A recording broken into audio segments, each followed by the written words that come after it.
శుక్లాంబరధరం విష్ణుం శశివర్ణం చతుర్భుజం ప్రసన్నవదనం ధ్యాయేత్ సర్వవిఘ్నోపశాంతయే.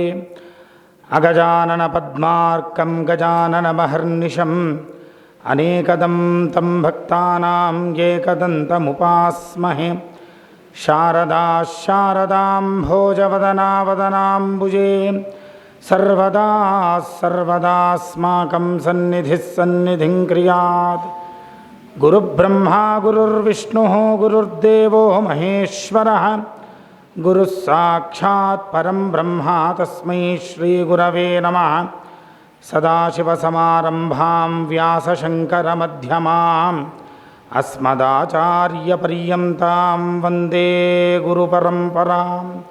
నిగమకల్పతరోర్గళితం ఫలం శుకముఖాద్యమృతద్రవసంయుతం పిబత భాగవతం రసమాలయం ముహురహో రసికాః భువి భావుకాః. యోऽन्तః ప్రవిశ్య మమ వాచమిమాం ప్రసుప్తాం సంజీవయత్యఖిల శక్తిధరస్వధామ్నాం. అన్యాంశ్చ హస్తచరణశ్రవణత్వగాదీన్ ప్రాణాన్నమో భగవతే పురుషాయ తుభ్యం. శ్రీకైవారపురాధీశం శ్రీకైవల్యప్రదాయకం శ్రీకరం శ్రీనిధిం వందే నారాయణగురుం భజే. శ్రీగణనాథుని శారదా సత్కవులన్ సహజయోగిమునులన్ సురులన్ దేవబ్రాహ్మణధన్యుని సకలంతర్యామి హరిని చాల భజింతున్. పరమేశ్వర స్వరూపమైనటువంటి సభకు నా సప్రశ్రయ నమస్కారాంజలి తెలుపుకుంటూ, సభాసీనులైనటువంటి భగవద్భక్తులందరికీ నా వందనాలు తెలుపుకుంటూ, ఈ కార్యక్రమానికి వారి యొక్క దయా అనుగ్రహాన్ని కురిపించడానికి వచ్చినటువంటి ధర్మపత్ని సమేతులైన పరమపూజ్య ధర్మాధికారులు డాక్టర్ ఎంఆర్ జయరాం గారికి నా సప్రశ్రయ నమస్కారాంజలి తెలుపుకుంటూ, భాగవత సప్తాహంతో పాటు అమరనారాయణ శతకంలోని తత్వసారాన్ని 7 రోజుల పాటు తెలుసుకునేటువంటి ప్రయత్నాన్ని మనమందరము చేద్దామని ఈ ప్రవచనానికి మీ అందరికీ సాదరమైనటువంటి ఆహ్వానాన్ని పలుకుతూ ఉన్నాను.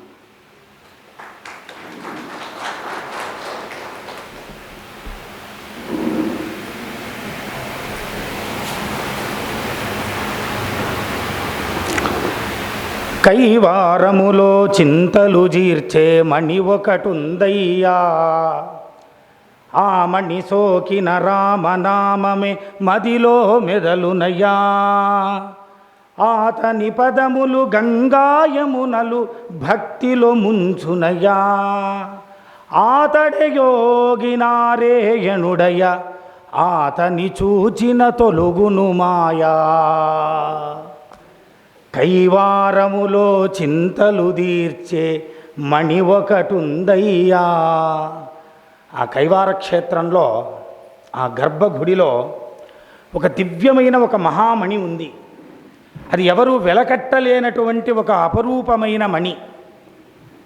అయితే ఎవరైనా భక్తితో వెళ్ళి ఆ మణిని ఏమన్నా మీరు సోకారనుకోండి, అది వెంటనే రామ రామ ముకుంద మాధవ రామ సద్గురు కేశవ రామ దశరథ తనయ దేవ రామ శ్రీనారాయణ అని అంటున్నామని. అది సామాన్యమా? ఆతని పదములు గంగా యమునలు.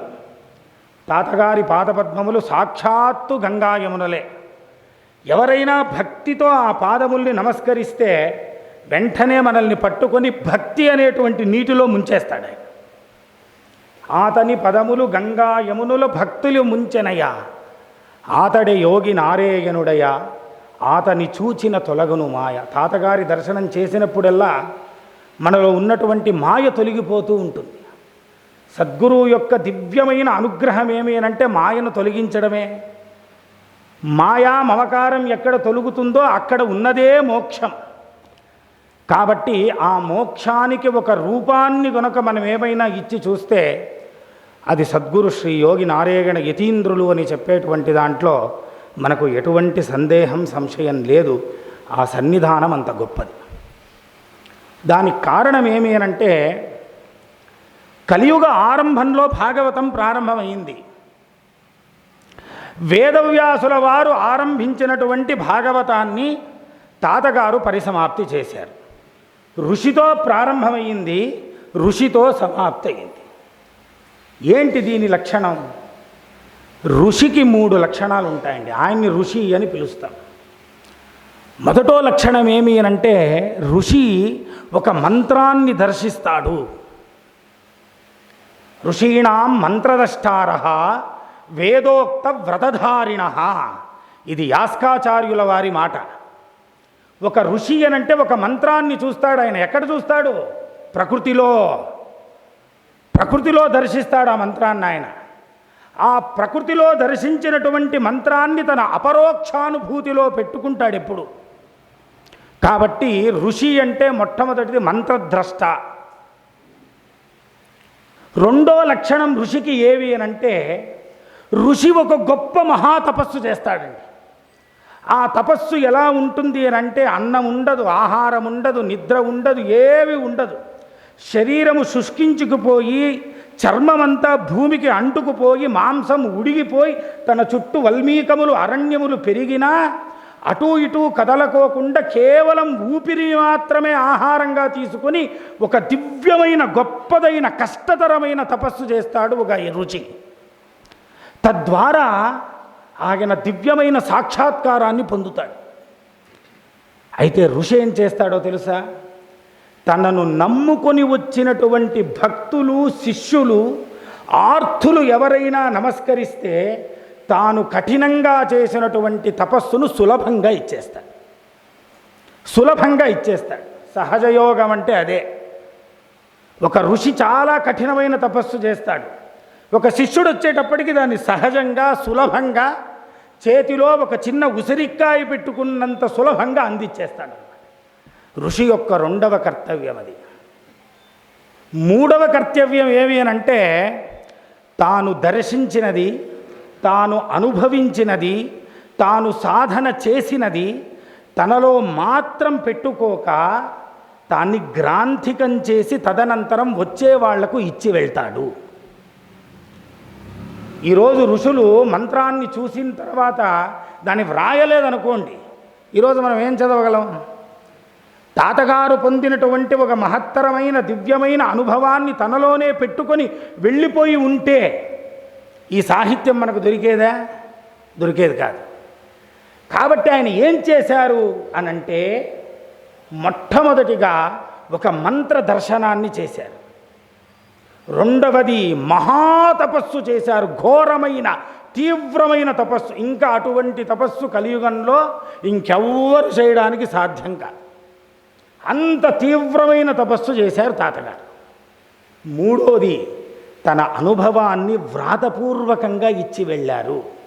ఈ 3 లక్షణముల చేత సద్గురు శ్రీ యోగి నారాయణ యతీంద్రుల వారిని మనము ఈ కలియుగానికి ఋషి అనేటువంటి రూపంలో మనము భావన చెయ్యాలి.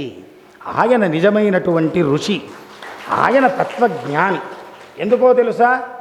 భాగవతములో ఉన్నటువంటి సారమే అమరనారాయణ శతకం. అమరనారాయణ శతకములోని భావమే భాగవతం. ఇవి 2 అన్యోన్యాశ్రయాన్ని పొందాయి. మీకు భాగవతానికి ఫలశ్రుతి ఏవైనా కావాలి అనంటే అమరనారాయణ శతకం చదవండి.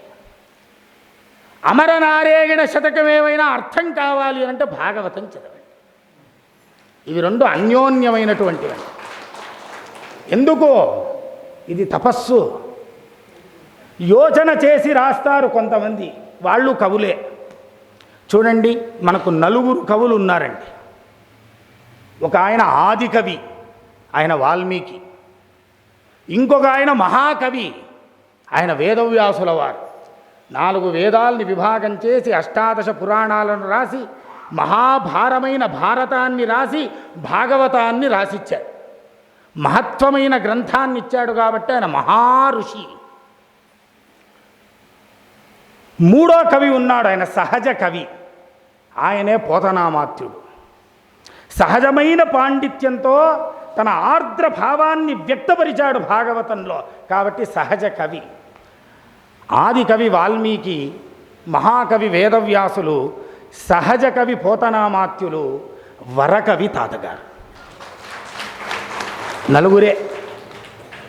ఏమి ఈ వరకవిత్వం? తాను రాశాడా? ఘంటం ఆయందే, తాడపత్రం ఆయనదే, అక్షరాలు మాత్రం పరమాత్ముడివి. పరమాత్ముడు ఏ గ్రంథాన్ని పూర్తి చేస్తాడో ఆ గ్రంథము శాశ్వతత్వాన్ని పొందుతుంది. కాబట్టి తాతగారి గ్రంథాలు ఆచంద్ర తారార్కం శాశ్వతంగా ఉండడానికి కారణమేమి అనంటే పరమాత్ముని చేత లిఖింపబడినటువంటివి.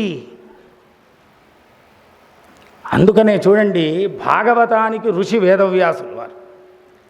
ఆ ఋషి ప్రారంభం చేసినటువంటి ఆ యొక్క గ్రంథముందే, అది అంత సులభంగా వ్యాప్తి కాలేదండి. మీరు భాగవతాన్ని గమనిస్తే భాగవతాన్నంతా రచన చేశాడు ఆయన. రచన చేసిన తర్వాత దీన్ని ఎలా వ్యాప్తి చేయాలి, ఇది ఒక పెద్ద చిక్కు వచ్చి పడింది ఆయన. ఎందుకు? పక్కన జైమిని, సుమంతు, పైలుడు, వైశంపాయనుడు, ఋగ్వేద, యజుర్వేద, సామవేద, అథర్వణ వేదాలు తీసుకున్నటువంటి ఋషులే. వేదవ్యాసుల వారు పక్కన ఉండి వైశంపాయన మహర్షికి మహాభారతమంతా పాఠం చేశారు. కానీ భాగవతం మాత్రం ఈ నలుగురికి ఇవ్వాలని మనస్సు రాలే ఆయనకు. ఎందుకయ్యా? ఒక ధర్మానికి ఒక కామానికి తిరుగుతుంది వేదం, శాస్త్రం, పురాణం, ఇతిహాసం. దీనికి అతీతమైనది భాగవతం. దీని పేరు పరమహంస సంహిత. మహాయోగులు, తాత్విక దార్శనికులు, నిష్ట కలిగినటువంటి భక్తులు ఇందులో సజీవంగా ఉన్నారు. వీరి గురించి చెప్పాలి అని అంటే ఈ నలుగురుకు హోదా లేదన్నాడు ఆయన. ఇంకెవరికి ఉంది? నేనే ఇంకో రూపంలో వస్తే మటుకు ఇది జరుగుతుందని అనుకున్నాడు. అందుకని చూడండి, వేదవ్యాసుల వారు ఒక తీవ్రమైన తపస్సు చేశాడు ఆయన. ఒక తీవ్రమైన తపస్సు చేస్తే పరమేశ్వరుడు ప్రత్యక్షమయ్యాడు. ఏం కావాలి నాయనా? స్వామి, ఏ సంసార తాపత్రయం లేకోకుండా ఒక్క సంతానాన్ని ప్రసాదించన్నాడు. అదేంట్రా, పెళ్ళాం వద్దంటున్నావు, ఎవరొద్దంటున్నావు? వద్దయ్యా, ఈ తాపత్రయాల్లో మళ్ళా నేను మునగాలని అనుకోవడంలే, నాకైతే ఒక సంతానాన్ని అన్నాడు. పరమేశ్వరుడు తథాస్తు అన్నాడు. ఒక ప్రదోష వేళలో వేదవ్యాసుల వారు అలా కూర్చొని ఉంటే ఒక మర్రి చెట్టు పైన ఒక చిలుక ఆ విత్తనాలను, ఆ బీజాన్ని, ఆ ఫలాన్ని తింటూ ఆస్వాదిస్తూ ఉంటే దాన్ని చూసి తన రేతస్సు స్ఖలనమైంది. ఆ స్ఖలనమైన రేతస్సును ఆ ఆడచిలుక వచ్చి భుజించింది, తిన్నది. వెంటనే గర్భం ధరించింది, వెంటనే శిశువుని ప్రసవించింది. పుట్టిన శిశువు వెంటనే 16 సంవత్సరముల యువకుడు అయిపోయాడు. ఆ శుకుడు నుండి వచ్చాడు కాబట్టి శుకము నుండి శుక శుక శుక శుక అని అన్నాడు. ఏమిటి శుక? శుక తిప్పేస్తే కుశ, కుశ అంటే దర్భ. దర్భ ఎప్పుడు ధరిస్తామంటే కర్మ చేసినప్పుడు దర్భను ధరిస్తారు. వీడెవరో ఈ కర్మలకు అంటనివాడు కాబట్టి శుక. ఈ కర్మలు అక్కర్లేదు ఆయనకు. పుట్టాడు, సంతోషమైంది. రే నాయనా శుక రారా అని ఆప్యాయతగా ఇట్లి చెయ్యి వేయబోతూ ఉన్నాడు. యం ప్రౌరజంతమనుపేతమపేత కృత్యం ద్వైపాయనో విరహకాతర ఆజుహావా పుత్రేతి తన్మయతయా తరువోభినేదు తం సర్వభూత హృదయం మునిమానతోస్మి. సముడై యౌవడు ముక్త కర్మచయుడై సన్యాసియై ఒంటెబోపు నితాంతంబున తన్మయత్వంబున వృక్షంబులు జీరన్ ఓహో కుమారయనుచున్ మొక్కెద వ్యాసనిన్ బాదరాయణిన్ తపోధన్యాగ్రునిన్ ధీమణిన్. సముడై యౌవడు ముక్త కర్మ చేయుడై సన్యాసి అయి మహా అవధూతై ఏ కర్మకు వంటక తనను పుట్టించినటువంటి తండ్రిని సమేతం చూడక అలా వెళ్ళిపోతూ ఉన్నాడు. రే నాయనా ఓషుక ఓషుక ఓషుక అని గట్టిగా అరిచాడట. ఆయన మాట్లాడలే, వృక్షాలు బదులిచ్చాయి ఆయనకు. ఏం కావాలయ్యా అని. అలా వెళ్ళిపోతున్నటువంటి శుకుణ్ణి వెంబడించాడు వేదవ్యాసుల వారు. ఒక మడుగొచ్చింది, అక్కడ గంధర్వ స్త్రీలు స్నానం చేస్తూ ఉన్నారు. శుకయోగి బట్టలు లేకుండా వెళ్ళిపోతున్నాడు, 16 సంవత్సరాల యువకుడు. ఆ గంధర్వ స్త్రీలు బట్టలు లేకుండా వచ్చి నమస్కరించారు. వేదవ్యాసుల వారు అప్పటికే ముసిలివాడు, చాలా వృద్ధుడైపోయాడు, కృష్ణాజనం ధరించాడు. కానీ ఆయన వచ్చేటప్పటికి ఇదే గంధర్వ స్త్రీలు వస్త్రాలు వేసుకొచ్చి నమస్కారం చేశారు. అయిపోయా, వేదవ్యాసుల వారికి దిగిపోయింది కిందికంతా.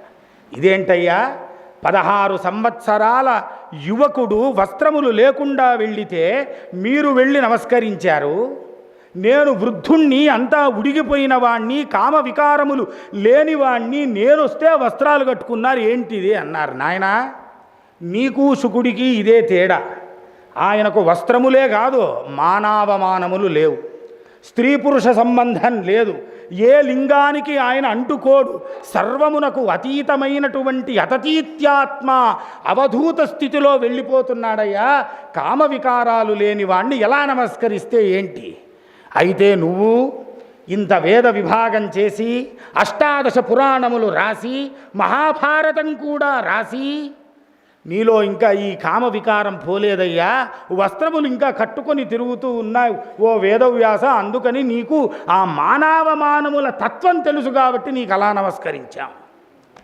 వదిలేశాడు. రే నాయనా, ఇతన్ని నేను ఇంకా పట్టలేను. ఎక్కడ వెళ్ళాడు ఈయన శుకయోగి? తాను ఈ భువియందు ఒక్క క్షణంబుండలేక తత్వసంఘంబులకు అంటజాలక ప్రకృతిలో తానొక్కడై రమించే మహాయోగ స్థితిన్. మహాయోగ స్థితిలో ప్రకృతిలో మమైక్యమై తిరుగుతూ ఉన్నాడండి. వేదవ్యాసుల వారికి పరితాపం చెందింది. ఏం చెయ్యాలి, ఏం చెయ్యాలి, ఏం చెయ్యాలి? అప్పుడు ఈ 9 శిష్యులు వెళ్ళి ఆ హిమాలయ పర్వతాగ్రముల పైన నిలబడి ఆ 10వ స్కంధంలో వచ్చేటువంటి కృష్ణస్తుతిని కాస్త వినిపించారట. వెంటనే అందులో ఉన్నటువంటి గొప్ప రసముందే, కృష్ణ అనేటువంటి రసం, దాన్ని ఠక్కుమని తీసుకొచ్చింది ఆయన. ఏంట్రా ఏంట్రా, ఎంత అద్భుతమైన పద్యాలు, ఎంత అద్భుతమైన శ్లోకాలు, ఎవరు రాశారు ఇది, ఏంటిది అని అన్నారు. అయ్యా, నీ తండ్రి వేదవ్యాసుల వారు భాగవతాన్ని రచించాడు, నీకు దీన్ని ఉపదేశం చేయాలనుకుంటున్నా, నువ్వు చూస్తే ప్రకృతిలో వెళ్ళిపోయావు. అనుగ్రహించాడు వేదవ్యాసుల వారిని శుకయోగి. వచ్చాడు తండ్రి దగ్గరికి, ఒకే మాట అన్నాడు, నాన్న నువ్వు కూర్చొని మళ్ళా మమతా మమకారాల నుండి వీళ్ళ నుండి దిద్దుతానంటే నేను ఒప్పుకోను. ఒక్క గోదోహన కాలం ఉంటానన్నాడు. ఏమి గోదోహన కాలం? ఒక ఆవు పాలు పితికితే ఎంత సమయం పడుతుందో అంత సమయం మాత్రమే ఉంటా. అంత సమయం లోపల చెప్పగలవా? చెప్పన్నాడండి. కూర్చో అన్నాడంతే. కూర్చున్నాడు. ఊరికేలా చూశాడంటే దృష్టిపాతం ఎక్కింది భాగవతం. ఆ భాగవతం ఎక్కగానే మహా అవధూత స్థితిలో ఆ మట్టిలో దొర్లాడాడు శుకయోగి. ఏంటిది, ఏమి ఈ భాగవతం, ఎంత అద్భుతమైన శ్లోకాలు, ఎంత అద్భుతమైన పద్యాలని దొర్లాడాడండి. ఏం చెయ్యాలి ఈ భాగవతంతో? రే నాయన, ఒక రోజు దీనికి వస్తుందిరా, ఆ రోజు వరకు కాస్త ఉండరా నాయన అని అన్నాడు. భాగవతం వ్యాసుల వారి నుండి శుకయోగికి వచ్చిందా? కాదు, మహావిష్ణువు దీనికి మొదటి ఋషి. ఆ పరమాత్ముడైన పరంధాముడైన వాసుదేవుడు ఉన్నాడే, బ్రహ్మగారికి ఇచ్చాడు ఈ భాగవతాన్ని. ఏమి? 4 అక్షరాలు. క ఇను వేద, కహ ఇను వేద స్వపర బంధిషు. రే నాయన, ఈ సృష్టి ఎలా వచ్చింది, ఈ సృష్టి ఎలా నిలబడింది, ఈ సృష్టి మళ్ళా ఎక్కడికి వెళ్ళిపోతుంది, దీనికి ఆధారమేమి, దీన్ని రక్షకుడు ఎవడు తెలుసుకో. అంతే, 4 అక్షరాలు. అర్థమైపోయింది బ్రహ్మగారికి. ఆయన బ్రహ్మగారు కాబట్టి అర్థమైందండి. బ్రహ్మగారు ఉపదేశింపబడినటువంటి భాగవతముందే, దాన్ని మననం చేస్తూ చేస్తూ చేస్తూ చేస్తూ తన మానసపుత్రుడైన నారదుల వారికి ఇచ్చాడు. నారదుల వారికి ఇచ్చేటప్పటికి కాస్త పొడిగిచ్చాడు ఆయన. ఈ నారదుల వారు ఉన్నారే, పరితాపం చెందినటువంటి వేదవ్యాసుల వారికి ఇచ్చారు. వేదవ్యాసుల వారు శుకయోగికి ఇచ్చారు. శుకయోగి పరీక్షిత్ రాజేంద్రుడికి ఇచ్చాడు. చూడండి, అక్కడి నుంచి ఒక పెద్ద గ్యాప్ ఏర్పడింది మళ్ళీ ఈ భాగవతానికి. మళ్ళా పరమాత్ముడైన పరంధాముడు మరలా ప్రత్యక్షమై దీన్ని సారాన్ని చెరుకు పిండినట్టు పిండి తాతగారికి అమరనారాయణ శతకంగా ఉపదేశం ఇచ్చారు. అక్కడ ప్రారంభమైన భాగవతం తాతగారి దగ్గర పర్యాప్తి చెందుతుందన్నమాట. ఎందుకు? ఋషి ప్రారంభం చేసిన దాన్ని ఋషే ముగిచ్చాలి. నేను మీరు మధ్యలో వస్తే అది కుదిరే పని కాదు. అందుకనే చూడండి, భాగవతములో ఉన్నటువంటి గొప్ప తత్వమేమి అని ఒక్కమారు మనం యోచన చెయ్యగలిగితే, ఈ భాగవతముందే అక్షరాక్షరానికి ఒక పరమతత్వం ఉంది. భా అంటే భక్తి, గా అంటే జ్ఞానం, గములు ధాతు, వా అంటే వాత్సల్యం, తా అంటే తత్వం, ము అంటే ముక్తి. మొట్టమొదటిగా భగవంతుని యొక్క దివ్య సన్నిధానమందు వెళ్ళి భక్తితో ఎవడు నమస్కరించి కూర్చుంటాడో వానికి జ్ఞానం కలుగుతుంది. భాగ. ఆ జ్ఞానము చేత వీడు అహంకార రహితుడై తాను పండితుడని పొంగిపోక నేను పరమాత్ముడికి శరణాగతుడని వెళితే అక్కడ భగవంతుడిపైన వాత్సల్యం, ప్రేమ పుడుతుంది. ఆ వాత్సల్యం ఉందే భగవత్ తత్వాన్ని అర్థమయ్యేటట్టు చేస్తుంది. ఆ తత్వం ఉందే మనకు ముక్తిని ప్రసాదిస్తుంది. భాగవతము అనంటే భగవద్భక్తితో ప్రారంభమై ముక్తితో సమాప్తి అవుతుందన్నమాట. ముక్తే దీనికి బీజము. భాగవతానికి బీజమేమి? ముక్తే. తాతగారు ఈ ముక్తి గురించి ఎంత సులభంగా అన్నారు అంటే, మీరు ఎక్కువ తర్జన భర్జన పడకండయా, ముక్తి మీకు ఇంతే కదా, నేను సింపుల్గా చెప్తానన్నారు ఆయన. ఏంటి? సారథి పురుషాకారితో మెలిగితే పరమ పదవి స్వాధీనమగురా అన్నారు. సారథి పురుషాకారితో మెలిగితే, సారథి అనంటే కృష్ణ పరమాత్మ, పురుషాకారి అనంటే నరరూపములో ఉన్నటువంటి వాడు అర్జునుడు. తాతగారు ఎంత గొప్ప మాట అన్నారంటే, రే నాయనా, జీవుడు దేవుడి దగ్గరికి వెళితే అది భక్తి, దేవుడు జీవుడి దగ్గరికి వస్తే అది ముక్తి అని అన్నారండి. ఎంత సులభంగా చెప్పేశారు చూడండి. సారథి పురుషాకారితో మెలిగితే పరమ పదవి స్వాధీనమగురా. నువ్వు దేవుణ్ణి పట్టుకున్నావనుకో, నీకు ఈ కామ వికారాలు, ఈ అరిషడ్వర్గాలు, ఈ మోహము, ఈ బంధము చేత దేవుడి చెయ్యి ఎప్పుడైనా నువ్వు వదిలిపెట్టవచ్చు. నీ దేవుడు నీ చెయ్యి గట్టిగా పట్టుకున్నాడనుకో, ఒకవేళ అటువైపు చూసినా రే అక్కడ నీకు అక్కర్లే పద అని చెయ్యి పట్టుకొని అలాగే లాక్కొని వెళ్ళిపోతాడట. చూడండి, ముక్తి. ఈ ముక్తి అనేటువంటి దానికి ఇన్నేసి గ్రంథాలు నువ్వు చదవకయ్యా, అది నీకు అర్థం కాదు, నీ బుర్రకెక్కదు. సారథి పురుషాకారితో మెలిగితే పరమ పదవి స్వాధీనమగురా. ఏం చెయ్యాలి? తిరుమంత్రము జీవనము పావనము ఈ దినము. దిననిత్యం పంచాంగం చూసి ఈరోజు భగవజ్జపం చెయ్యొచ్చా అని అనుకోకు. పావనము ఈ దినము. భగవన్నామం చెయ్యడానికి ప్రతినిత్యం, ప్రతి లగ్నం, ప్రతి హోర, ప్రతి నక్షత్రం కూడా మంచిదేరా నాయనా. తిరుమంత్రము జీవనము, జీవనములో ఇది పెట్టుకో మొట్టమొదటిగా. అప్పుడేమవుతుంది? సారథి పురుషాకారితో మెలిగితే పరమ పదవి స్వాధీనమగురా. ఇప్పుడు మీకు అర్థమైందా తాతగారిని ఋషి అని ఎందుకంటారని? ఇది తెలుసుకోవడానికి ఆయన మహాతపస్సు చేశాడు. దాన్ని మనకు మాత్రం ఇలా గోరుముద్దలు కలిపి నోట్లో పెట్టేశాడండి. అది ఋషి కర్తవ్యం. అందుచేత ఋషి గొప్పవాడవుతారు.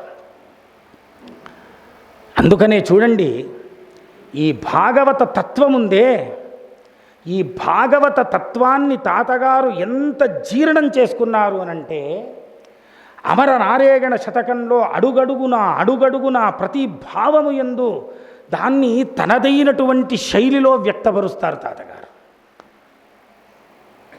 వరకవీశ్వరులారవాదుసేయకు మీరు, హరినామస్మరణకు హాని లేదు.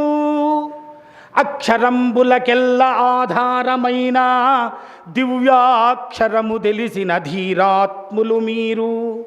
అలనారదుడు మున్ను ఆత్మయోగము చేత అధికుడాయను చదువు నేర్చినాడే సామజగమునుని సత్యచరితంబులు యగ్గించువాడు యమబారి గొర్రె. సామజగమునుని సత్యచరితంబులు యగ్గించువాడు యమబారి గొర్రె. కపట మానసుడు కవీశ్వరుడుగాడు ఆ కవిత్వము ఒప్పడు ఆదిగురుడు.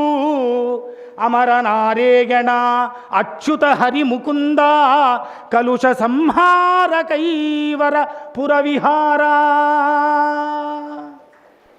ఎక్కడ ప్రారంభమైంది భాగవతం? తాతగారు తీసుకొచ్చేశారు అక్కడ.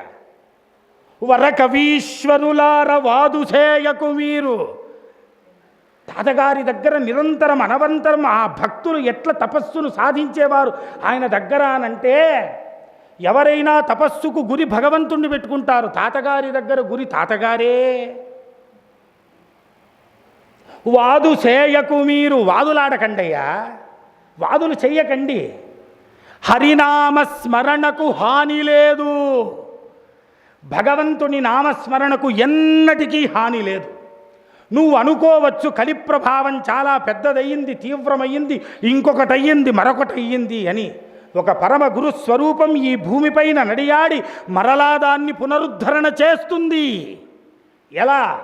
అక్షరంబులకెల్ల దివ్యాక్షరమైన దివ్యతత్వము తెలిసిన దివ్యాత్ములు మీరు. పరమాత్ముని తత్వం అందరికీ తెలుసండి. పరమాత్ముని తత్వం తెలియని వారు ఎవరైనా ఉన్నారా? అయితే ఇబ్బంది వచ్చింది ఒకటే, అది అనుభవంలో ఉండడంలే. అది అలా అనుభవంలో పెట్టుకున్నాడయ్యా ఒకరు.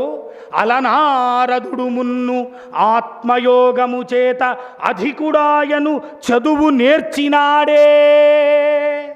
ఒక దాసీపుత్రుడిగా పుట్టి నిరంతరం పరమాత్ముని దివ్య సంకల్పమును ముల్లోకముల్లో చాటి చెప్పేటువంటి స్థాయికి వెళ్ళాడే నారదుడు. ఏమీ తెలియని స్థితి నుండి. ఎలా వచ్చింది?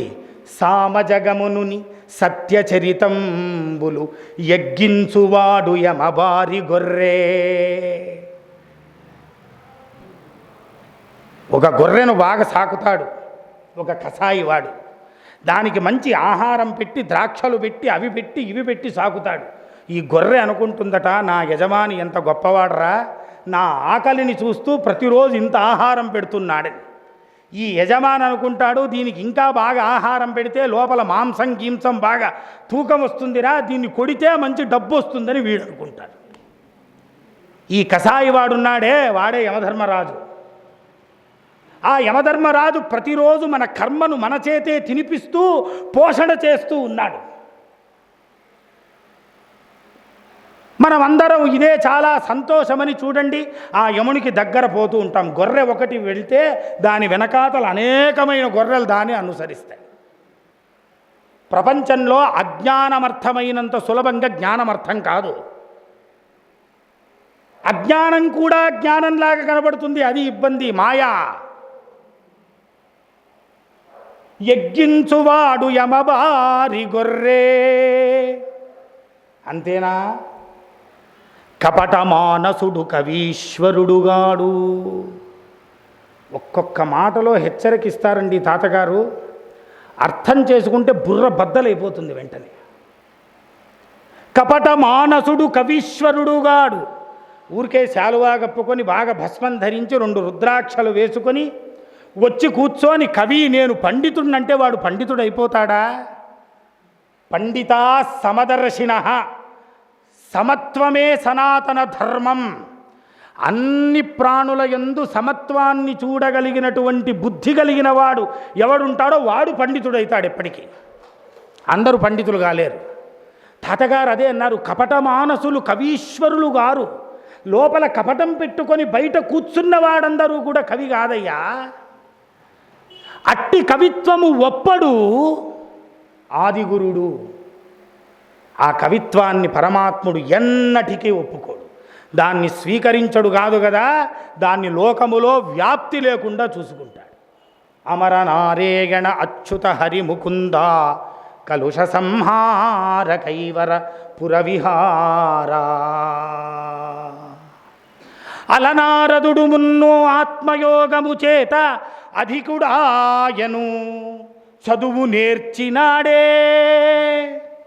సరస్వతీ నదీ తీరంలో పరితాపం చెందుతూ వేదవ్యాసుల వారు కూర్చున్నారు. ఆయన పరితాపాన్ని చూసి నారదుల వారు మహాగురు అండి, నారద గురు మౌని అని అన్నారు. అందుకని త్యాగరాజస్వామి వారు దిగొచ్చారు కిందికి. దిగొచ్చి వేదవ్యాసుల వారి పరితాపాన్ని చూసి ఆశ్చర్యం కలిగింది నారదుల వారికి. ఎవరైనా వేరే వాళ్ళు యోచన చేసి కూర్చుంటే అది ఒక లెక్క. వేదవ్యాసులు ఎటువంటి వారు? నారదుల వారు అంటున్నారు, నాయనా వేదవ్యాస, ధాతవు భారత శృతి విధాతవు, వేద పదార్థజాత విజ్ఞాతవు, కామముఖ్య రిపుషట్క విజేతవు, బ్రహ్మనేతవు, యోగినేతవు, వినీతుడవీవు చలించి చల్లరే, కాతుర కైవడిన్ వగవ కారణమేమి పరాశరాత్మజా. పరాశరాత్మజా అన్నాడు. నీ తండ్రి ఎటువంటి వాడవయ్యా? పరాశరాత్మజా, పరాశరుడయ్యా. ఎవరికైనా చింత కలగవచ్చు, నీకు కాదు. ఎందుకు? దాతవు, ఏమేమి ఇవ్వాలో అన్నీ ఇచ్చేశావు. ఏముంది? వేదాన్ని ఇచ్చావు, శాస్త్రాన్ని ఇచ్చావు, బ్రహ్మసూత్రాలను ఇచ్చావు, అన్నీ ఇచ్చావు, మహాభారతం ఇచ్చావు. భారత శృతి విధాతవు, వేద పదార్థ జాత విజ్ఞాతవు, వేదాంతాన్ని కూడా ఇచ్చావు. కామముఖ్య రిపుషట్క విజేతవు, అరిషడ్వర్గాల్ని జయించినటువంటి మహాయోగి నువ్వు. యోగినేతవు, సమస్తమైన యోగులు నిన్ను ఆశ్రయిస్తారు. వినీతుడవు, నీకు వినయ సంపత్తి ఉంది. అయితే ఇంత బ్రహ్మజ్ఞానివై ఈ పరితాపము నీకు ఎందుకు కలిగింది చెప్పు అన్నాడు. అయ్యా, ఈ పరితాపం ఎందుకు కలిగిందని నువ్వు అడుగుతూ ఉన్నావు. నీకు తెలియందేంలే. ఇంత రాసి, ఇంత చూసి, ఇవన్నీ చేసి, ఇంతమంది శిష్యులకు గురువై నిలబడి, నా మనస్సులో ఒక వెలతి ఉంది. పరమాత్ముని యందు ఇంకా ఏమో చెయ్యడం నాకు బాకీ ఉంది. నాకేదో బాకీ ఉందయ్యా. ఇంతంతా రాసినా తృప్తి కలగడంలా ఎందుకో మనస్సులో. కాబట్టి దీనికి ఏమంటావయ్యా నారదా, నీ అనుగ్రహం చెయ్యి. ఆయన నీ పరితాపముందే ఇది చాలా చాలా చాలా చిన్నది. ఏమో తెలుసా?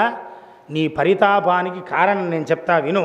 అంచితమైన ధర్మచయంబులన్నీయు చెప్పితివి, అందులో నగించొక విష్ణు కథలు ఏర్పడి చెప్పవు.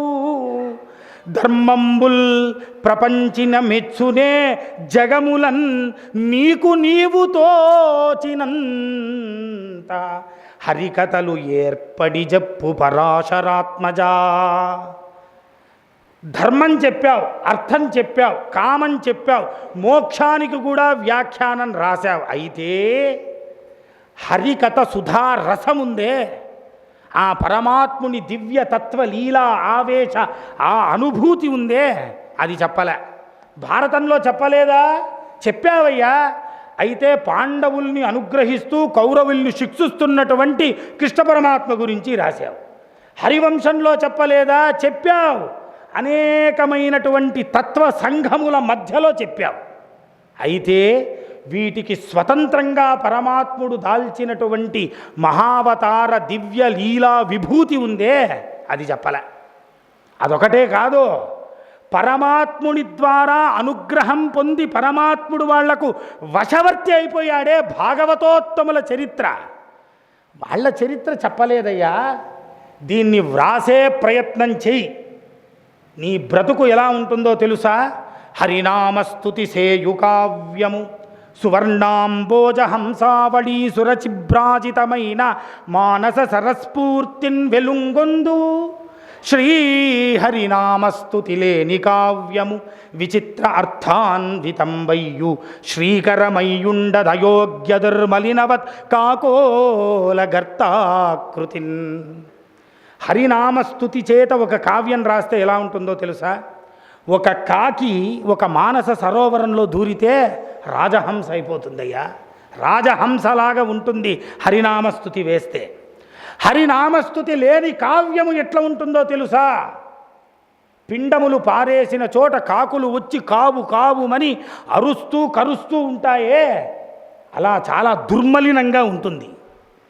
భగవన్నామం పెట్టు మధ్యలో జీవంగా, అప్పుడు చూడు అపశబ్దంబులు గూడియున్ హరిచరిత్రాలాపంబులన్ సర్వపాప పరిత్యాగము సేయుగావున హరిన్ భావించుచున్ పాడుచున్ జపముల్ సేయుచు వీనులన్ వినుచున శ్రాంతంబు పాటించుచున్ తాపసులు మౌనులు తామోక్షంబు ఏ తెంచిరి ఇట్లే గద తత్వము వినుము పరాశరాత్మజ. అపశబ్దంబు, అపశబ్దమైనా చెప్పు ఏదో ఒకటి, కానీ హరి అను, వాసుదేవా అను, ఆ పరమాత్ముని దివ్యనామం పెట్టు మధ్యలో, ఏదో ఒకటి రాయవయ్య మధ్యలో. అపశబ్దంబులు గూడి హరిచరిత్రాలాపంబులన్.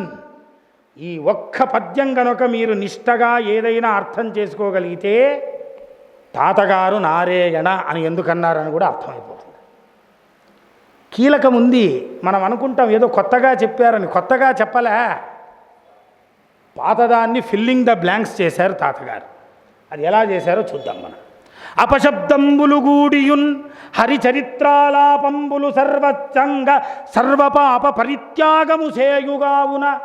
సర్వ పాపముల నుండి తీసి బయట పారేసి నిన్ను కూర్చోబెట్టి తత్వసంఘాన్ని అర్థం చేసి మోక్షానికి తీసుకెళ్తుందయ్యా.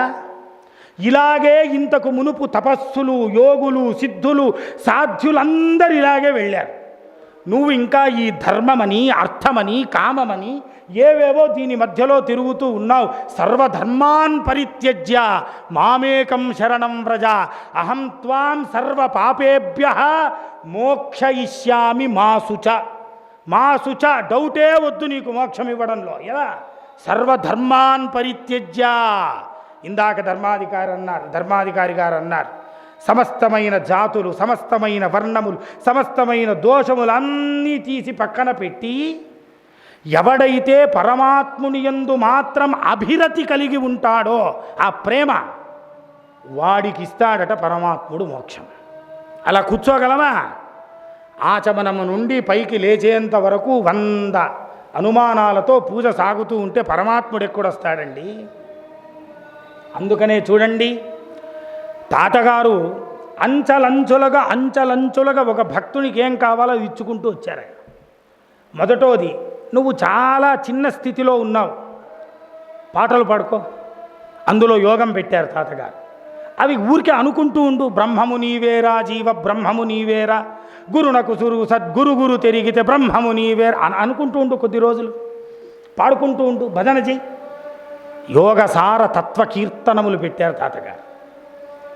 కాస్త నీకేమైనా జ్ఞానం వచ్చి పరిపాకం కలిగిందే, అమరనారేగణ శతకం, విమలనారేగణ శతకం, నాదబ్రహ్మానంద నారేగణ శతకం, ఈ శతకాలనేటువంటి ఒక సెట్ ఇచ్చారు తాతగారు. ఈ 100 పద్యాల్లో నీ జీవితం ఎక్కడుందో చూసుకో.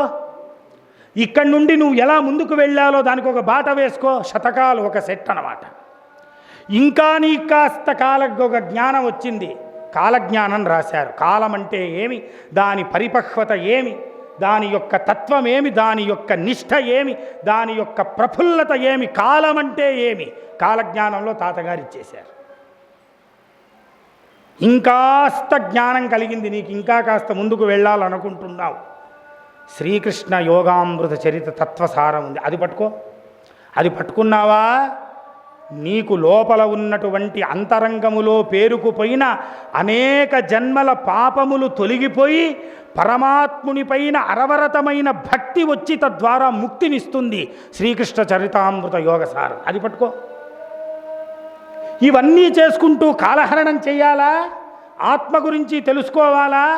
ఆత్మతత్వం అంటే ఏమని అర్థం కావాలా? ఆత్మబోధామృతం చదువు. బ్రహ్మాండం నుండి ప్రారంభం చేసి పిండాండం వరకు వర్ణనిచ్చేశారు తాతగారు.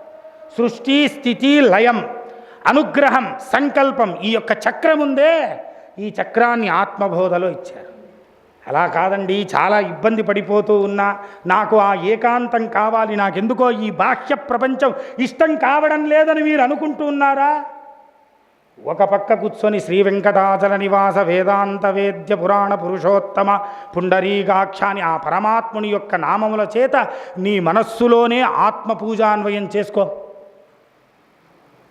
తద్వారా నీకు భక్తుడుగా గురువు పక్కలో ఉండి నిన్ను తట్టి ముక్తికి పంపిస్తాడు. ఆయన సిద్ధంగా ఉన్నాడు. తాతగారే అన్నారు, చూపవచ్చును మోక్ష మార్గము చూపవచ్చును మూలము చూచే శిష్యుని ఎందుగానము చూపులో నారేయన. ఆయన కూడా వెదికాడట ఇలాగా, చూపవచ్చును మోక్ష మార్గం. తాతగారు ఎంత గొప్పగా అంటారంటే ముక్తి రమామణి మెచ్చగదా మూల గృహంబున ఉంచెగదా అని అన్నారు. ఎవరైనా ఈ భక్తిని బాగా నిష్టగా పట్టుకుంటే ఆ ముక్తి అనేటువంటి గూట్లో కూర్చోబెడతానయ్యా నిన్ను పంపించే జవాబారి నాదిరా నాయనా అని ఆయన చూస్తూ ఉంటే మనం ఇలా చూసేసి ఇలా పక్కన వెళ్ళిపోతూ ఉన్నామే. ఎప్పుడు ఈ నిష్ట కలిగి ఆ ఏకాగ్రత కలిగి ఆ భక్తి కలుగుతుందో అప్పుడు ముక్తి కలుగుతుంది.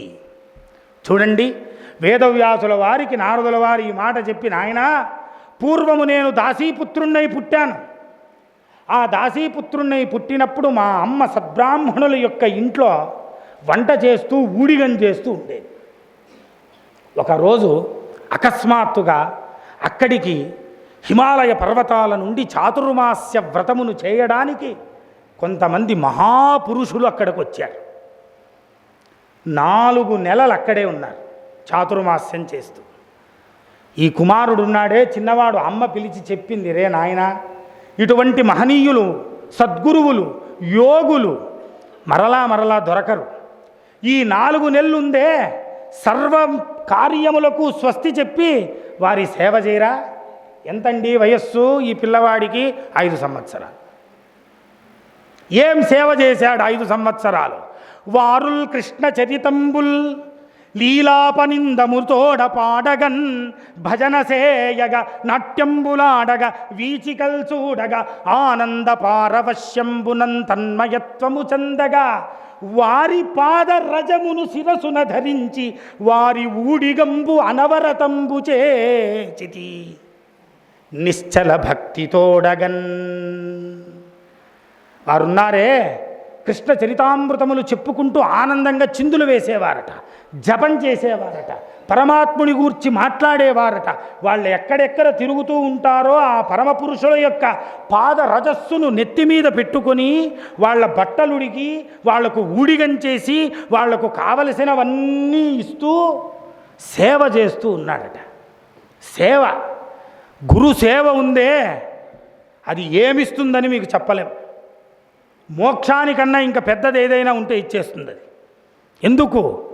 ఆ సేవా సంతృప్తి పొందినటువంటి సద్గురుని యొక్క హస్తస్పర్శ శిష్యుడికి తగిలిందే, వాడి జన్మ పావనమైపోతుందండి. 4 మాసములు పరిసమాప్తి అయ్యింది. వారు వెళ్ళిపోతూ ఉన్నారు.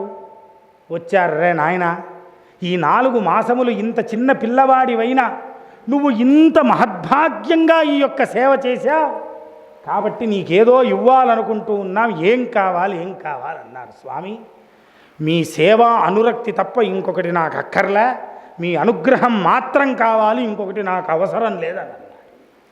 వాళ్ళు దగ్గరికి పిలిచి కూర్చోబెట్టుకొని తన కుడి చెవిలో ఓం నమో భగవతే వాసుదేవాయ అనేటువంటి 12 మహామంత్రాన్ని ఉపదేశం చేశారు.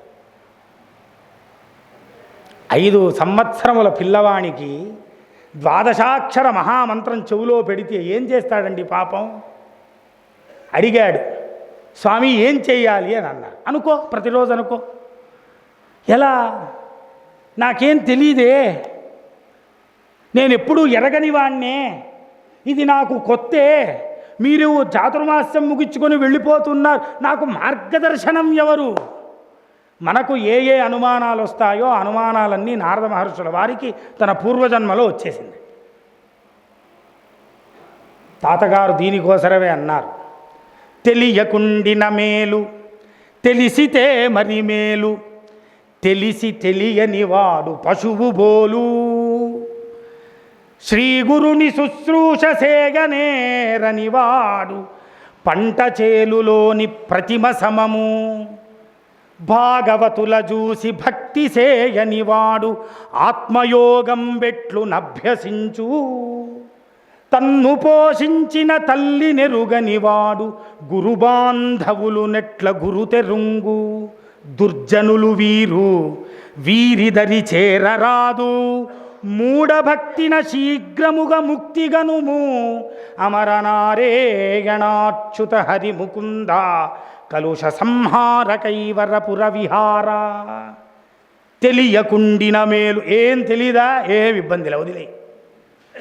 తెలిసితే మరి మేలు, చాలా తెలిసింది, సంతోషం. తెలిసి తెలియనివాడు పశువు బోలు. కాస్త తెలుసు కాస్త తెలియదు ఉందే, హాఫ్ నాలెడ్జ్, చాలా డేంజరస్ ఇది. వీడట్లా పండితుడు కాదు, వీడు పామరుడు కాదు.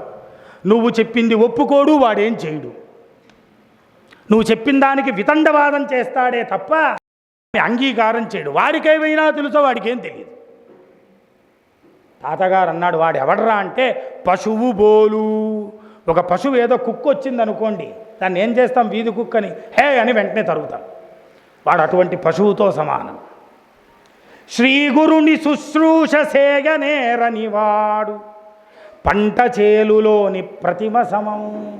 ఒక సద్గురు ఉన్నాడు, ఒక మహానుభావుడు ఉన్నాడు, ఒక అవధూత ఉన్నాడు, ఒక కాలజ్ఞాని ఉన్నాడు, ఒక దివ్య తత్వము తెలిసిన వాడు ఉన్నాడు. అతని పాద రజస్సు ఉందే ఎప్పుడు నెత్తి మీద పెట్టుకోవాలండి. ఆ గురు సేవ అనే భాగ్యం ఉందే, అది అందరికీ దొరకదు. అది దొరికినప్పుడు ఎవరు దాన్ని సద్వినియోగం చేసుకుంటాడో వాడికి ఇంకో జన్మ లేదు. ఇది రహస్యం. ఈ రహస్యం తెలియక యస్య దేవే పరా భక్తి యథాదేవే తథా గురౌ. మా గురువు గారండి దైవం లాంటి వారు అని అంటాం. పొరపాటు, దైవమే నీ గురువు. లాంటి లేదు ఇందులో. లాంటి అని ఇంకో పోలిక పెట్టనక్కర్లే.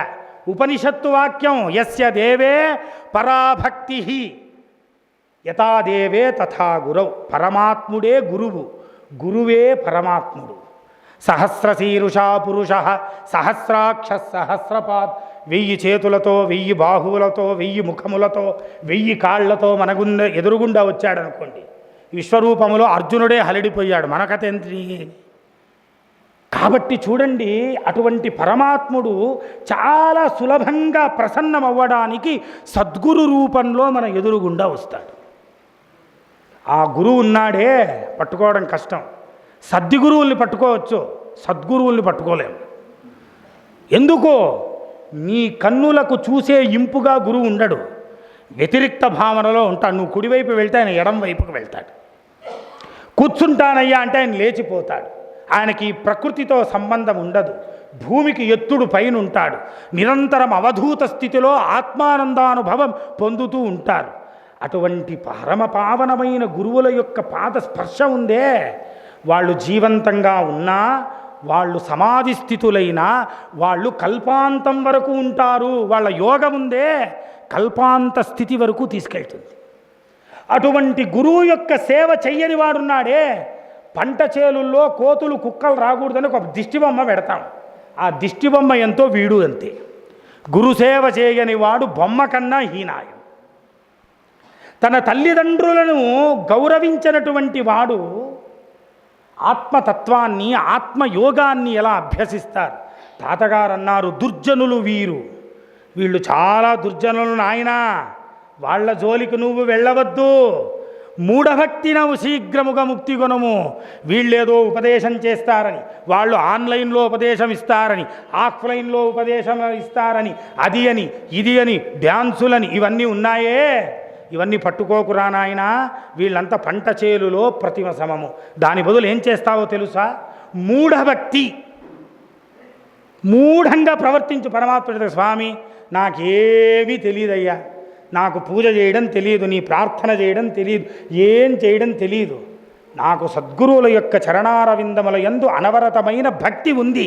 ఈ భక్తితో నన్నేవైనా చేయగలవా? మూఢభక్తిన వేగముగా ముక్తిగనుము. వెంటనే ఇచ్చేస్తాడు పరమాత్ముడు. వెంటనే అలా గజేంద్రుడికి ఇచ్చినట్టు, ధ్రువుడికి ఇచ్చినట్టు, ప్రహ్లాదుడికి ఇచ్చినట్టు మీకు కూడా ఇచ్చేస్తాడు. కాబట్టి నాయనా, ఓ నారదా, ఆ పిల్లవాడిని అంటూ ఉన్నారు, నువ్వు ఇవన్నీ పట్టుకొని ఇవన్నీ అనకో, ఒక్కరోజు దీనికి సమయం ఏర్పడుతుంది, ఆ రోజు చేసుకోపో. వెళ్ళిపోయారు. ఇతను ప్రతినిత్యం దీన్ని మనస్సులో అనుకుంటూ ఉన్నారు. ఒకరోజు అలా ఇలా తిరిగి వచ్చాడు. ఇంట్లో చూస్తే తల్లికి సర్పం కాటు వేసి చనిపోయింది. నమస్కరించి తల్లికి, అమ్మ, ఈ ఒక్క బంధం కోసరం నేను ఇక్కడే ఉన్నా, ఈ బంధం నుండి ఇక విముక్తుడయ్యా, ఇక నేను అడవులకు వెళ్ళి ఈ నామాన్ని పట్టుకుంటా. అడవులకు వెళ్ళి ఏకాంతంగా కూర్చొని ఈ ద్వాదశాక్షర మహామంత్రాన్ని లోపల భావన చేస్తూ, ఈ ద్వాదశాక్షర మహామంత్రములో నిండి నిబిడీకృతమైన ఆ శంఖచక్ర గదాపద్మధారి అయిన ఆ పరంధాముడైన ఆ వాసుదేవుడు నాకు కనబడుగాక అని తపస్సు చేస్తూ ఉన్నాడండి. దీర్ఘకాల తపస్సు అయ్యింది. పరమాత్ముడు అలా మనస్సులో ప్రత్యక్షమై కనబడి వెంటనే అంతర్ధానమైపోయాడు. కళ్ళు తెరిచాడు. అరరే, పరమాత్ముడు వచ్చాడు, ఎక్కడ ఎక్కడ ఎక్కడ అని అరుస్తూ ఉన్నాడు, ఏడుస్తూ ఉన్నాడు. పరమాత్ముని అశరీరవాణి వినబడింది, నాయనా, ఈ జన్మకు ఇంతే దర్శనం, వచ్చే జన్మలో ఇంకొక జన్మ సద్బ్రాహ్మణుని వంశములో పుట్టి అక్కడ ఈ నామాన్ని పట్టి కల్పాంత స్థితిలో నువ్వు నా యందు చేరి తద్వారా బ్రహ్మ మానస పుత్రుడై నువ్వు జనియిస్తావని అన్నాడు. అలాగే బ్రహ్మమానస పుత్రుడై జనియించాడు. ఏం చేశారు అతనికి ఒక వీణ ఇచ్చాడు. ఆ వీణ పేరు మహతి. మహతి అని ఆ వీణ పేరు. ఆ వీణకండి ఒకే ఒక తంతి ఉంటుందట. ఆ ఒకే ఒక తంతిలో ఏం చెయ్యాలని అన్నాడు. వాయించును వీణనెప్పుడు, మోగించును మృకుంద గీతముల్, తిరిగెదముల్లోకములు ఆయన తత్వంబులన్, ప్రచారంబు చేయుట నా జన్మమునకు ఇది పావనమే. ఆ ఒకే ఒక తంతి కలిగినటువంటి మహతీ వీణను పట్టుకుని దాన్ని ముకుంద గీతములు, పరమాత్ముని యొక్క దివ్య గీతములున్నాయే, దాన్ని వాయిస్తూ ముల్లోకములు తిరుగుతూ పరమాత్ముని దివ్య సంకల్పాన్ని ప్రవర్తింపజేసేటువంటి మహత్తరమైన జన్మ నాకు లభించిందయ్యా, నారదుడయ్యాను నేను. కాబట్టి నువ్వు ఇప్పుడు యోచన చెయ్యి, నాలాంటి వాడికి దొరికింది నీలాంటి వాడికి దొరికదా? భాగవత కథాశ్రవణాన్ని రచనను ప్రారంభం చెయ్యి. అప్పుడు వేదవ్యాసుల వారు 18,000 శ్లోకములతో భాగవత రచనను చేశారు. ఎన్ని స్కందములు? 12. ఏవా 12?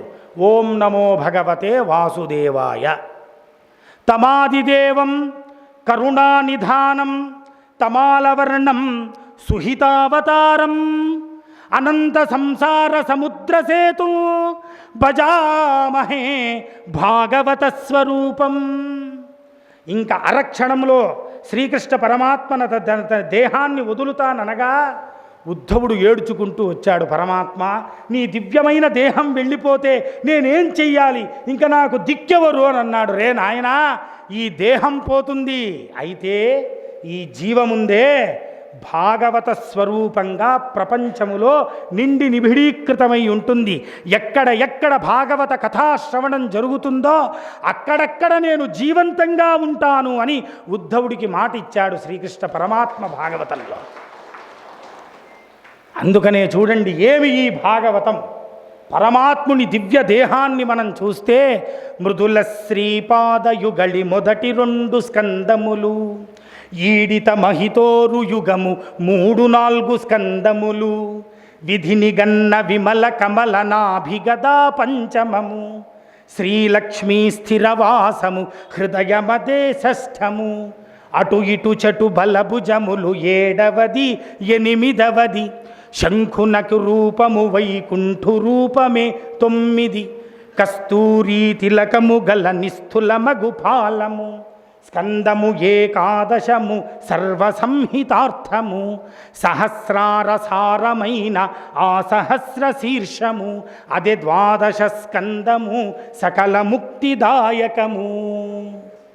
పరమాత్ముని యొక్క 2 పాదపద్మములున్నాయే, అవి 2 స్కందాలు. తొడలున్నాయే, అవి 3-4 స్కందములు.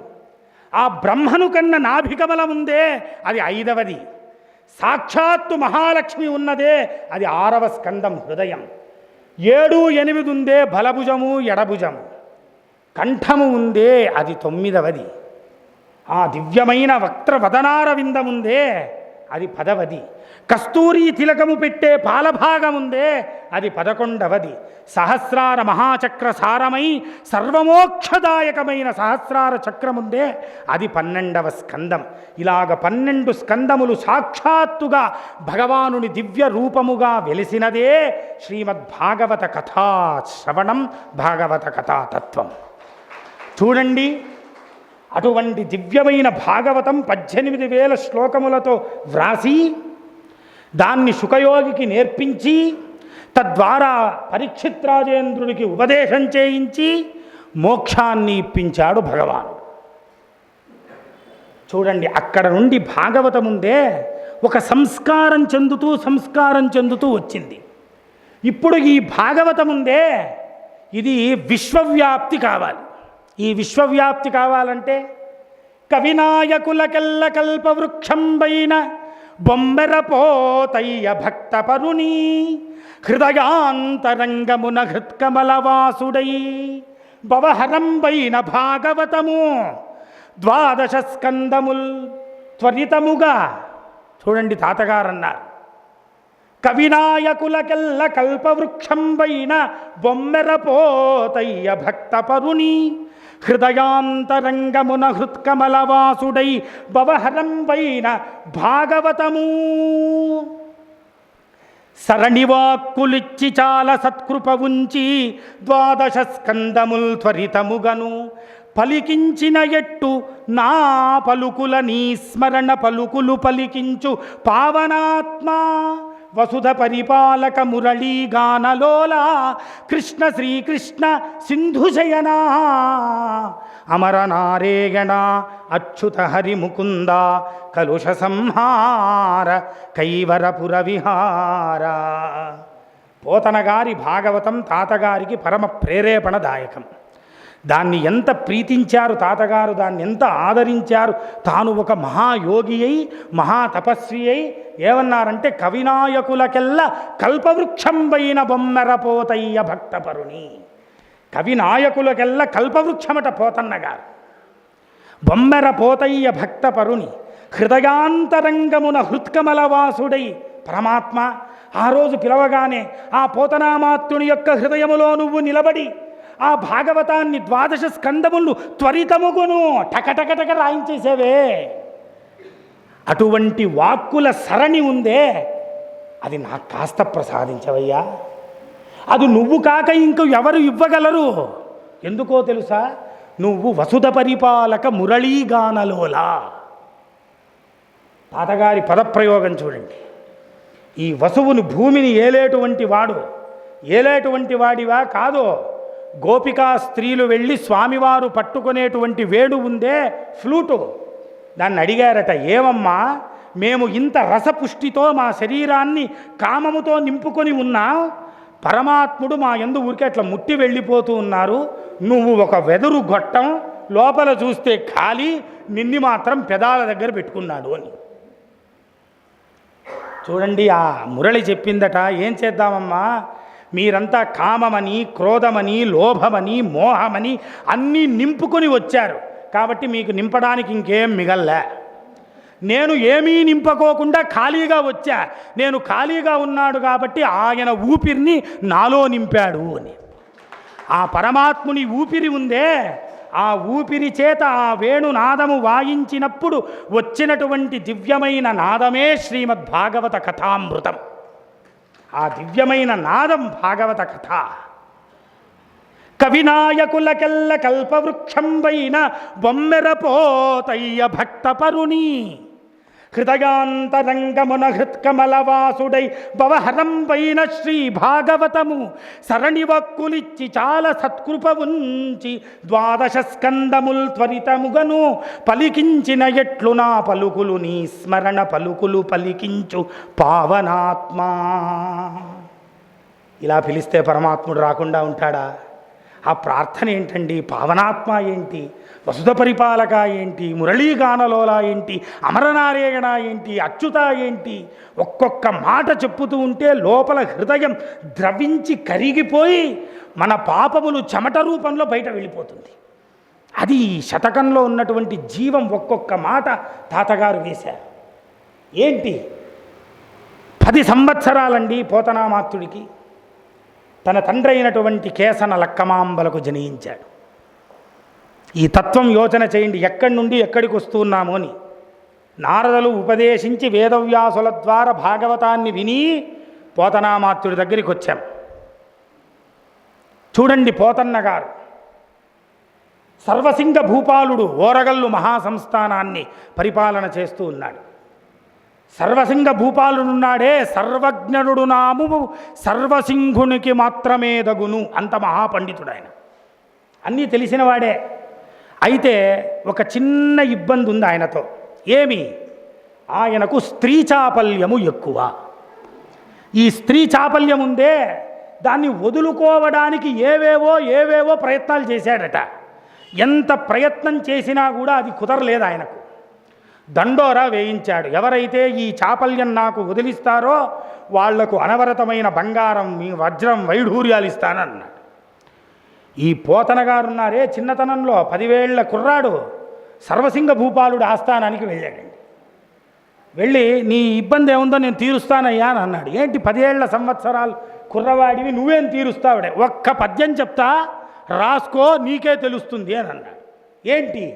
రసికులైన వారు రమణులు కొంగుటెల్ల ఒకవేళ ధర్మవర్తనంబు ఈ రసమున విల్లు నారి కందదా చిత్తజాత రూప సింగభూప అని అన్నాడట. ఏవయ్యా, నువ్వు మహారాజు, నువ్వు ఈ భూమిని ఏలేటువంటి దొరవి. ఒక చిన్న స్త్రీ లౌల్యం ఉంది. ఒక బిల్లు బాణం కట్టేటప్పుడు ఒక పగ్గం కట్టి ఉంచితే అంత గట్టి కట్టె కిందికి వంగదా? కాబట్టి నువ్వు మహారాజు, ఒక స్త్రీకి వంగితే ఏముందయ్యా, రాజులకు బహుభార్యత్వం ఉంది, ఇబ్బంది లేదు. ఆహా, ధర్మశాస్త్రం భలే చెప్పావురా, తీసుకో అని వజ్రవైఢూర్యాలు ఇచ్చాడు. తీసుకొచ్చాడు ఇంటికి, ఇంట్లో పెట్టాడు. తండ్రి గారు వచ్చారు. ఏంట్రా నాయన, ఈ వజ్రాలు ఏంటి, వైఢూర్యాలు ఏంటి, డబ్బేంటి, మణులేంటి, మాణిక్యం ఏంటన్నా. నాన్నగారు ఇలా రాజుగారికి ఉన్నింది, ఈ పద్యం చెప్పా, వెంటనే ఆయన కరిగిపోయి నాకు ఇది ఇచ్చాడండి. ఒక్కటి పెట్టాడు తండ్రి పోతన్న గారికి. మూర్ఖుడా, భగవంతుడు కవిత్వం ఇస్తే పరమాత్ముణ్ణి కీర్తన చేసేది వదిలిపెట్టి దుర్మార్గులైన రాజుల్ని పొగడి వచ్చావా? ఈ ధనము దుర్భాగ్యమైనది, ఇది అక్కర్లే, దీనితో పాటు నువ్వు కూడా వెళ్ళిపో అని తరిమేశాడు.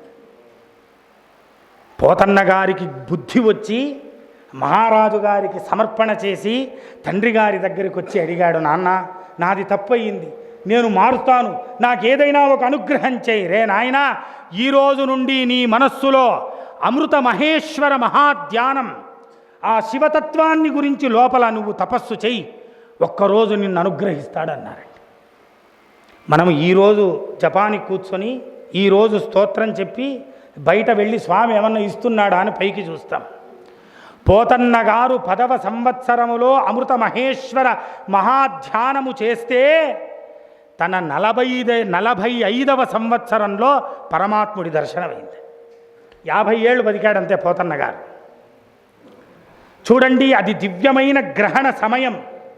పోతన్న గారు కూర్చొని లోపల అమృత మహేశ్వర మహాధ్యానం, ఆ శివపంచాక్షరి మంత్రాన్ని చెప్పుకుంటూ ఉన్నాడండి. చెప్పుకుంటూ ఉంటే ఒక మబ్బు చిన్నగా ఏదో పిల్ల తుంపర్లు, దాని మధ్యలో ఒక 2 దివ్యమైన కాంతులు కనబడ్డాయి ఆయనకు. ఆ కాంతులు ఎలా ఉన్నాయి అంటే ఈయనకు చూసినట్టే ఉంది, తెలిసినట్టే ఉంది, కానీ ఎవరో చెప్పలేకపోతూ ఉన్నాడు. మెరగు చంగటనున్న మేఘంబు కైవడి నువిద చంగట నుండు నొప్పువాడు చంద్రమండల సుధాసారంబు పోలిక ముఖమున చిరునవ్వు మొలచువాడు వల్లీయుత తమాల వసుమతీజము భంగి ఘనువిల్లు మూపు నంబరగువాడు నీల నకగ్ర సన్నిహిత భాను నిభంగి ఘన కిరీటంబు తలగలుగువాడు పుండరీక యుగము బోలు కనులువాడు వెడదు యురుమువాడు విపుల భుద్రమూర్తివాడు రాజముఖ్యుడొక్కరడు నా కన్నుగవకు ఎదురుగా గనబడియే. ఒక దివ్యమైన స్వరూపం, మహాకాంతి వెలిగిపోతూ ఉంది. వెనక చూస్తే ఏదో బిల్లు బాణాలున్నాయి, ఇంకో పక్క చూస్తే చిన్న కుబ్జా మహారూపి పతివ్రత మహాసాధ్వి, సర్వాభరణములు వేసుకుంది, ఊర్ధ్వపుండ్రం ధరించాడు, శంఖచక్రములున్నాయి, పైన చూస్తే మహాకిరీటం వెలిగిపోతూ ఉంది. చంద్రమండలము నుండి జారిన అమృత బిందువుల్లాగా అలా చిన్న నవ్వు నవ్వుతూ ఉన్నాడు. ఎవరయ్యా ఎవరయ్యా నువ్వు ఎవరయ్యా నువ్వు అని అన్నాడు. చూడండి, పరమాత్ముణ్ణి ఎప్పుడైతే ఎవరయ్యా నువ్వు అని ప్రశ్నించాడు అనుకోండి, పరమాత్ముడు వచ్చి పరిచయం చేసుకుంటాడు మిమ్మల్ని. పోతనామాత్యుణ్ణి వచ్చి ఆ రామభద్రుడు ముట్టి పరిచయం చేసుకొని, పోతనా నేను శ్రీరామచంద్రుండా, మన్నామాంకితంబున భాగవతంబును తెలుంగును సేయుము, నీకు భవబంధములు ఉడిగి ముక్తి గల్గును. అయ్యా నేను శ్రీరామచంద్రుణ్ణి, సీతా సమేతంగా వచ్చాను ఓ పోతన్నా, నిన్ను అనుగ్రహింపదలిచాను, నీ తపస్సుకు మెచ్చానయ్యా, నీకు ఆశీర్వాదం చేస్తూ ఉన్నాను, భాగవతాన్ని తెలుగులో రాయ్. ఆ భాగవతాన్ని తెలుగులో రాస్తే నీకు భవబంధాలు ఉడిగిపోయి నీకు ముక్తి లభిస్తుంది, రచన చేయనాయనా అని అనుగ్రహించాడు. ఆ అనుగ్రహ కృపా రస దృష్టి చేత పోతన్న గారు భాగవత కథాశ్రవణాన్ని ప్రారంభం చేశారు. చేసింది ఈశ్వర ధ్యానం, కనపడింది శ్రీరామచంద్రుడు, రాయమని చెప్పింది భాగవతం. శివుడు రాముడు కృష్ణుడు చేరిందే భాగవతం. ఆ శివరామకృష్ణ సంయోగాత్మకమైన తత్వం ఉందే, ఆ తత్వము భాగవతంలో. అందుకనే భాగవతము తెలిసి పలుకుట చిత్రంబు, శూలికైనా తమ్మి చూలికైనా, విబుధ జనుల వలన విన్నంత కన్నంత, తెలిసి వచ్చినంత తేటపరుతూ. అయ్యా భాగవతం చెప్పు అంటే చెప్పేసేదానికి అవుతుందా?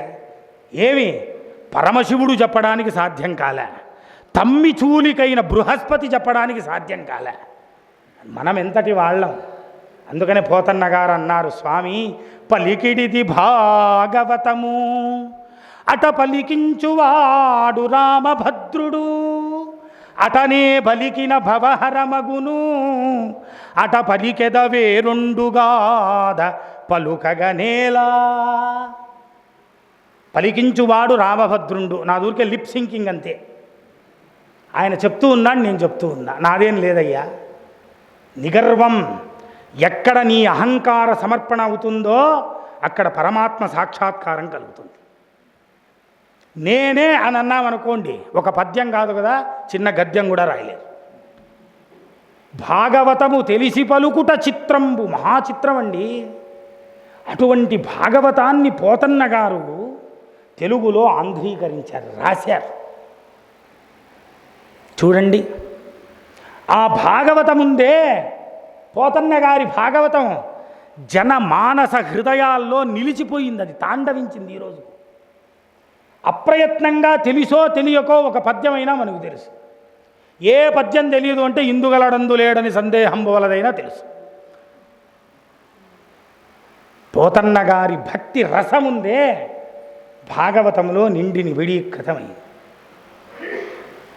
చూడండి, భాగవతం మళ్ళా ప్రసిద్ధికి ఎక్కింది. కలియుగముందే సంపూర్ణంగా ఫోర్స్కి వచ్చింది, కలి ప్రవేశమైంది. ఇక చిట్ట చివరి ఋషి ఇక్కడ ఉన్నాడంతే. ఇప్పుడు ఈయన ద్వారా ఈ భాగవతం ఉందే, దీని ఫలశ్రుతి అందుకోవాలి. ఇది ఇప్పుడు భాగవతం మనం అందరం చదువుతూ ఉన్నాం, వింటూ ఉన్నాం. దీని సారమేమి, దీని భావమేమి, దీని తత్వమేమి? దానికని ఒక గుహ కింద కూర్చొని ఒక దివ్యమైన తపస్సు ఆచరిస్తే పరమాత్ముడు ప్రత్యక్షమై పోతన్న గారికి ఏమన్నారో తాతగారికి అదే అన్నారు. ఏం తేడాలే. శతకంబు సేగమని సెలవిచ్చితిరి మీరు, మీ నామముద్రను దయసేయమంటి, నారేగణాయనుచు నల్గక్షరములు ఉపదేశమిచ్చినారు, మీ ఉపదేశమును మనసులో ఊహించి గురిచూచి గుట్టెల్ల తెలిసెనయ్యా. మీ ఉపదేశము మనసులో నూహించి గురిచూచి గుట్టెల్ల తెలిసెనయ్యా. రాకేత్వమిత్తురా రసికులు మెచ్చరు అనుచు కొందరు ప్రజలు అందురిట్లు మీ మహామహిమ తెలియ జనులెంతవారు శబరి రక్షక శాంతాత్మ రామచంద్ర అమర నారేగణాచ్యుత హరి ముకుంద కలుష సంహార కైవరపుర విహార శతకంబుసేగమని సెలవిచ్చితిరి మీరు. ఆ దివ్యమైన మహత్తరమైన అనుగ్రహ కృపా దృష్టి ప్రత్యక్షానుభవంలో తాతగారు అడిగారండి, స్వామి నేనేం చెయ్యాలి, నా కర్తవ్యం ఏమి? అక్కడ వ్యాసుల వారు అడిగారు, ఇక్కడ పోతన్న గారు అడిగారు, ఇక్కడ తాతగారు అడిగారు. ఏమి నా కర్తవ్యం స్వామి తెలపవయ్యా. శతకంబు సేయు, ఒక శతకం రాయ్. సెలవిచ్చితిరి మీరు, మీరు ఆనతిచ్చారు రాయమని. ఏం రాస్తును? మీ నామముద్రను దయసేయమంటి, మీ నామముద్ర, మీ ముద్రిక ఒకటి ఇవ్వండి అయ్యా నాకు. నారేగణ అనుచు నల్గక్షరములు వ్రాయమని ఉపదేశమిచ్చినారు. నారేగణ ఇచ్చేశాను, పో రాసుకో. చూడండి, అలా అన్నారా? మీ ఉపదేశమును మనసులో ఊహించి గురి చూచి గుట్టెల్ల తెలిసెనయ్యా. చెప్పగానే రాయలే తాతగారు, మనస్సులో పెట్టుకున్నారు భద్రంగా. దాన్ని పెట్టుకొని నిరంతరం ఇంకా తాగినా నారేగణ, తిన్నా నారేగణ, కూర్చున్నా నారేగణ, అనవరతం నారేగణ నారేగణ నారేగణ నారేగణ నారేగణ అని అనుకుంటూ ఒక మహత్తరమైన దివ్యమైన ఆది పరంజ్యోతి స్వరూపంగా ఆయన కళ్ళ ఎదురుగుండా కనబడిందండి. గుట్టెల్ల తెలిసిపే. ఏం కనబడింది? బ్రహ్మాండం కనబడింది తాతగారికి. సృష్టి స్థితి లయములు కనబడ్డాయి. ఆ దివ్యమైన మహావతారం కనబడింది స్వామివారిది. సమస్తమైన విభూతులు, తేజో రాశులు, సమస్తమైన భూబ్రహ్మాండ మొక్కమారు గోచారమైంది లోపల. గుట్టెల్ల తెలిసినయ్యా రాకేత్వమిత్తురా. నువ్వు చెప్పావు, ఇచ్చేశా రాకేత్వం. నారేగణ రసికులు మెచ్చరు. ఈ కొంతమంది పండితులు ఉన్నారుగా, ఇదేంట్రా వ్యాకరణం రా అని రావాలి, రే అని ఎందుకు వచ్చింది అని అంటారే, వాళ్ళకి ఏం చెయ్యాలి? ఇది ప్రశ్న. రాకేత్వమిత్తుర రసికులు మెచ్చరు అనుచు అందరూ కొందరు ప్రజలు ఇట్లు. కొంతమంది అంటారయ్యా రాకేత్వం ఇచ్చే, ఏమయ్యా ఇది బాగలేదే, రసికులు మెచ్చరు. కానీ మీ మహామహిమ తెలియ జనులెంతవారు. పాపం వాళ్ళకేం తెలియదయ్యా. ఏం తెలుసు చెప్పు? నువ్వు ఎందుకు ఇది ఇచ్చావో నాకు తెలుసా? దానికి 3 విశేషణాలు వేశారు తాతగారు. ఇక్కడ తాతగారి యొక్క కెపాసిటీ ఉందే, ఆయన యోగం. ఈ మహిమ తెలియ జనులెంతవారు. పాపం వాళ్ళకేం తెలుసయ్యా?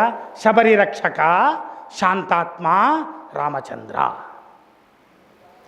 సీతా వియోగం చేత ఏడుస్తూ అరణ్యములు రోధిస్తూ లక్ష్మణ సమేతంగా తిరుగుతూ ఉన్నాడా? ఎక్కడో అరణ్యములో ఒక మారుమూల పల్లెలో శిఖరాగ్రము పైన ఒక చిన్న గుడిసెలో తన రాక కోసరం 8 సంవత్సరాల నుండి 180 సంవత్సరాలు వచ్చేంత వరకు ఒక వృద్ధురాలైనటువంటి ఆ శబరి ఉందే, ఆ పరమాత్ముని రాక కోసరం వేచి ఉంటే ఎక్కడో వెళ్ళవలసినటువంటి మహానుభావుడైన శ్రీరామచంద్రుడు శబరి ఆశ్రమానికి వచ్చి ఆమె ఇచ్చిన ఆతిథ్యాన్ని స్వీకరించి ఆ పళ్ళను తిని తాను ఎంత దుఃఖములో ఉన్నా శబరిని ఆలింగనం చేసుకొని తనులో కలుపుకొని ఊర్కే మోక్షమిస్తే సరిపోతుందా? అయ్యా, ఉత్తరం వైపు వానరులున్నారు, ఆ వానరులు తప్పకుండా మీకు సహాయం చెయ్యగలరు అని ఒక్క మాట సహాయాన్ని శ్రీరామచంద్రుడు స్వీకరించి ఆ శబరికి ముక్తి ఎందుకు ఇచ్చాడో అనేది ఎవరికైనా తెలిస్తే రాకేత్వం ఎందుకు ఇచ్చాడో మీకు తెలుస్తుంది. శబరి రక్షక శాంతాత్మా. ఆయన నీకు రేపు పట్టాభిషేకం. సంసిద్ధుడిగా సీతా సమేతంగా స్నానాన్ని సచేలంగా ఆచరించి దైవగృహమందు పరుండి రేపు పొద్దున రారా నీకు పట్టాభిషేకం. సరే అండి నాన్నగారు. మరుసటి రోజు పిలిచిరే నాయన కైకమ్మ వరం కోరిందిరా, 14 సంవత్సరముల అరణ్యవాసానికి నిన్ను పంపవలసి వస్తుందయ్యా శ్రీరామచంద్ర. సరే అండి నాన్నగారు, ఇక్కడ నీకు రాజ్యం రాదు అన్నప్పుడు కోపం రాలా? రాజ్యం వస్తుంది అన్నప్పుడు సంతోషం కలగల? ఈ రెండిటికి అతీతంగా ఒక శాంత స్వరూపంగా ఎందుకు శ్రీరామచంద్రుడు నిలబడ్డాడని తెలిస్తే తాతగారు రాకేత్వం ఎందుకు ఇచ్చారో ఆ రోజు మీకు తెలుస్తుంది. శబరి రక్షక శాంతాత్మా రామచంద్ర. రావణ సంహారమై ఆ 10 తలములు కింద పడి సీతా సమేతంగా సింహాసనాన్నెక్కి 11 సంవత్సరముల 1100 ఏళ్ళు ఆ రామరాజ్యాన్ని పరిపాలన చేశాడే. సీతా సమేతంగా అయోధ్యానగరాన్ని ఆధిపత్యాన్ని వహించుకొని ఈ భూమండలాన్ని పరిపాలన చేశారే.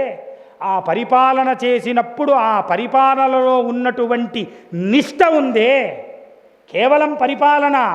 ఏ అయోధ్యాపురవాసులు శ్రీరామచంద్రుడు లేదని భోజనం మాని ఏడ్చారో, అదే అయోధ్యాపురవాసులు మళ్ళా తెలియక శ్రీరామచంద్రుడిపైన అపవాదం వేశాడో, అప్పుడు సీతాపరిత్యాగం చేసి తాను సరయూ నదిలో ఐక్యమైపోయాడే. ఆ శ్రీరామచంద్రుడు ఎందుకలా చేశాడని తెలిస్తే తాతగారు రాకేత్వం ఎందుకు ఇచ్చారో మీకు తెలుస్తుంది. శబరి రక్షక శాంతాత్మా రామచంద్ర కాదు, చేసింది దివ్యమైన నారేగణ సంకీర్తన, దివ్య భజన, మహాతపస్సు. అమర నారేగణ శతకాన్ని రాయించింది సాక్షాత్తు శ్రీరామచంద్రమూర్తి. శ్రీరామచంద్రమూర్తి తాతగారి చెయ్యి పట్టుకొని మొట్టమొదటిగా ఏమి రాపిచ్చారో తెలుసా? శ్రీగణనాథుని శారదా సత్కవులన్ సహజయోగి మునులన్ సురులన్ దేవబ్రాహ్మణ ధన్యుని సకలంతర్యామి హరిని చాలా భజింతున్. ఈ పద్యం అర్థమైతే భాగవతం అంతా వచ్చేసినట్టు అర్థం. ఎలా? జాగ్రత్త వినండి దీని యొక్క రహస్యం. తాతగారు ఎందుకు తాతగారయ్యారని మీకు తెలుస్తుంది. శ్రీగణనాథుని శ్రీ ఉందే, ఇది ఇక్కడి శ్రీ కాదు. శ్రీకైవల్య పదంబు చేరుటకు నై చింతించదన్ లోకరక్షైకారంబకు భక్తపాలన కళా సంభ్రంబకు దానవోద్రేక స్తంభకు కేళిలోల విలసదృగ్జాల సంభూత నానా కంజాత భవాండ కుంభకున్ మహానందాంగనాఢింబకున్. ఏ నందుని యొక్క ఇంటిలో పుట్టినటువంటి ఆ పరంధాముడైన వాసుదేవుడు శ్రీకృష్ణుడు తన లీలా విలాస విన్యాసాన్ని చూపిస్తూ తన ఆశ్రయించినటువంటి వారికి మోక్షాన్ని ఇచ్చాడో, ఏ శాశ్వత పదవినిచ్చాడో, తిరిగి రానటువంటి మహత్తరమైన దివ్యమైన కైవల్యాన్ని ఇచ్చాడో, ఆ కైవల్యానికి పేరు శ్రీకైవల్యం. ఆ శ్రీకైవల్యమే శ్రీగణనాథుని శ్రీ. చూడండి వెంటనే శ్రీ గణనాథుని. పోతన్న గారి పద్యాలు చూడండి, వెంటనే ఉంటుంది. ఆదరమొప్పమృక్కట తనద్రిసుతాహృతయానురాగ సంపాదికి దోషభేదికి ప్రపన్న వినోదికి విఘ్నవల్లికాచ్ఛేదికి మంజువాదికి అశేష జగజ్జననందభేదికి మోదకకాదికి సమధమూషక సాదికి సుప్రసాదికిన్. ఏ పరంధాముడైనా ఆ దివ్య లీలా విలాస పురుషుడు మహాగణపతి పార్వతీదేవి యొక్క కుమారుడై ఉన్నాడో, ఆ మోదకములు తింటాడో, ఆ ఎలుకపైన సంచరిస్తూ సమస్త పాపముల్ని దూరం చేస్తాడో, ఆ గణపతికి వందనమని పోతన్న గారు రాశారు. శ్రీ గణనాథుని. వెంటనే వచ్చిందండి, గమనించండి.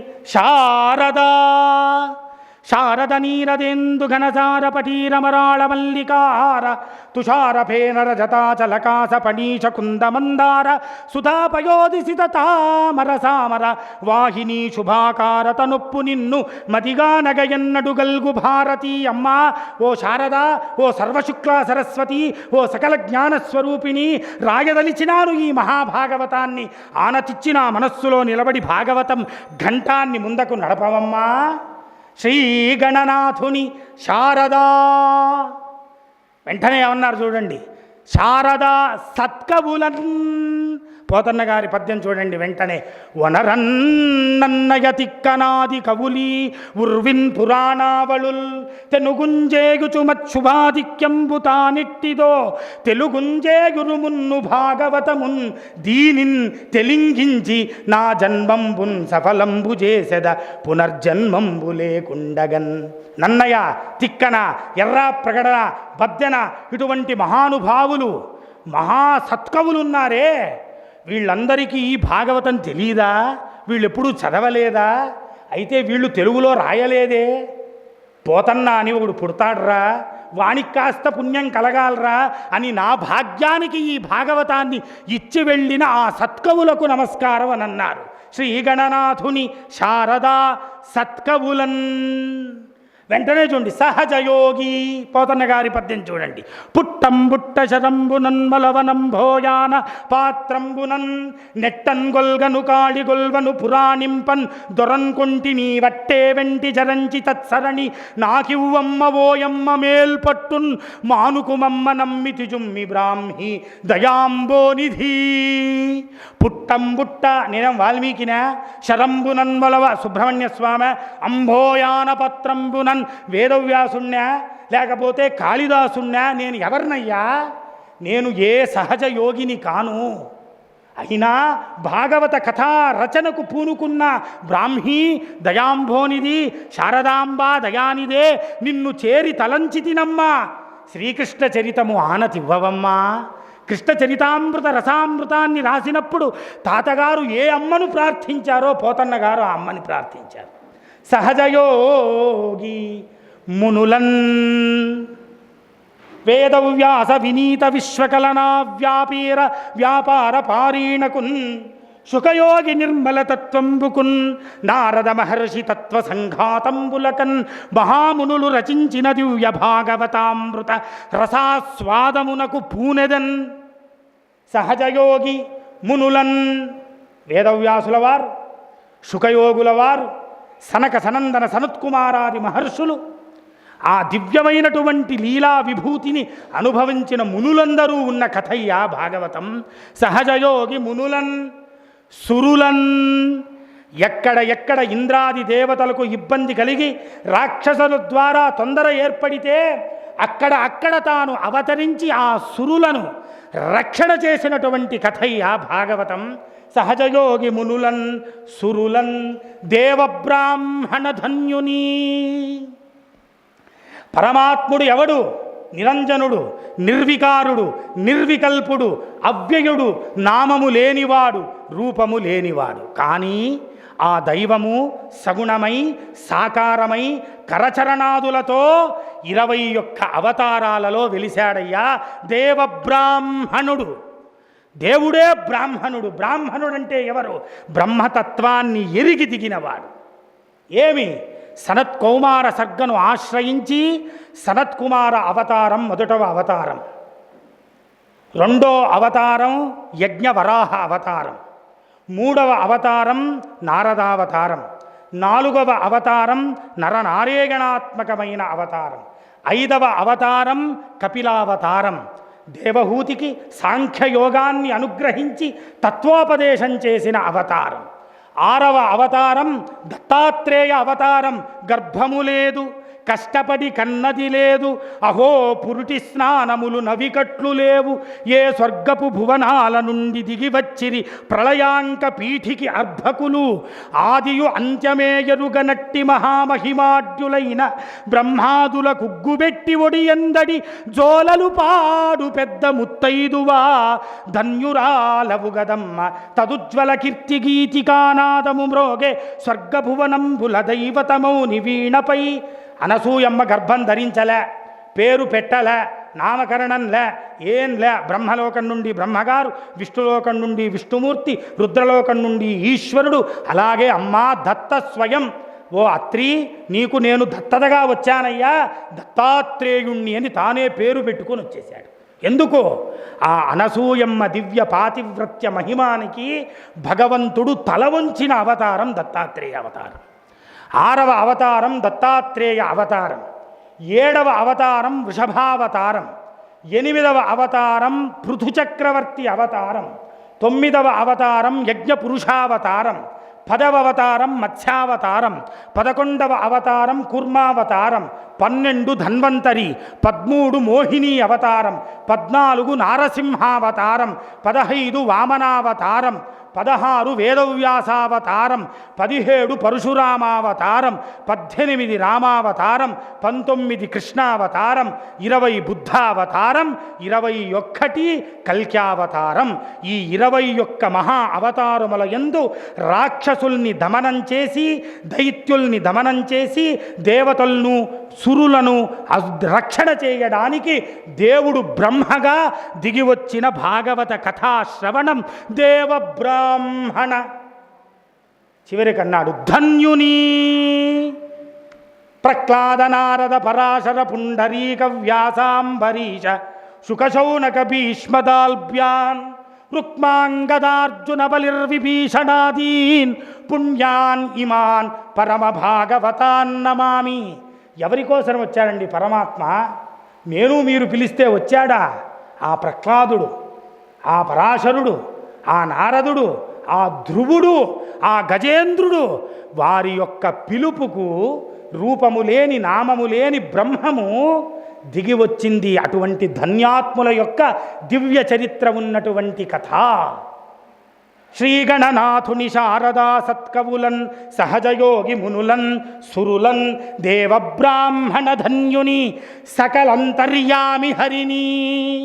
అన్నిటి యందు నిండి నిబిడీకృతమైనటువంటి ఆ పరంధాముడైన వాసుదేవుణ్ణి, తత్కథాలోలుణ్ణి, ఆయనే ప్రధానమూర్తిగా ఉన్న భాగవతాన్ని, సకలంతర్యామి హరిని చాలా భజింతున్.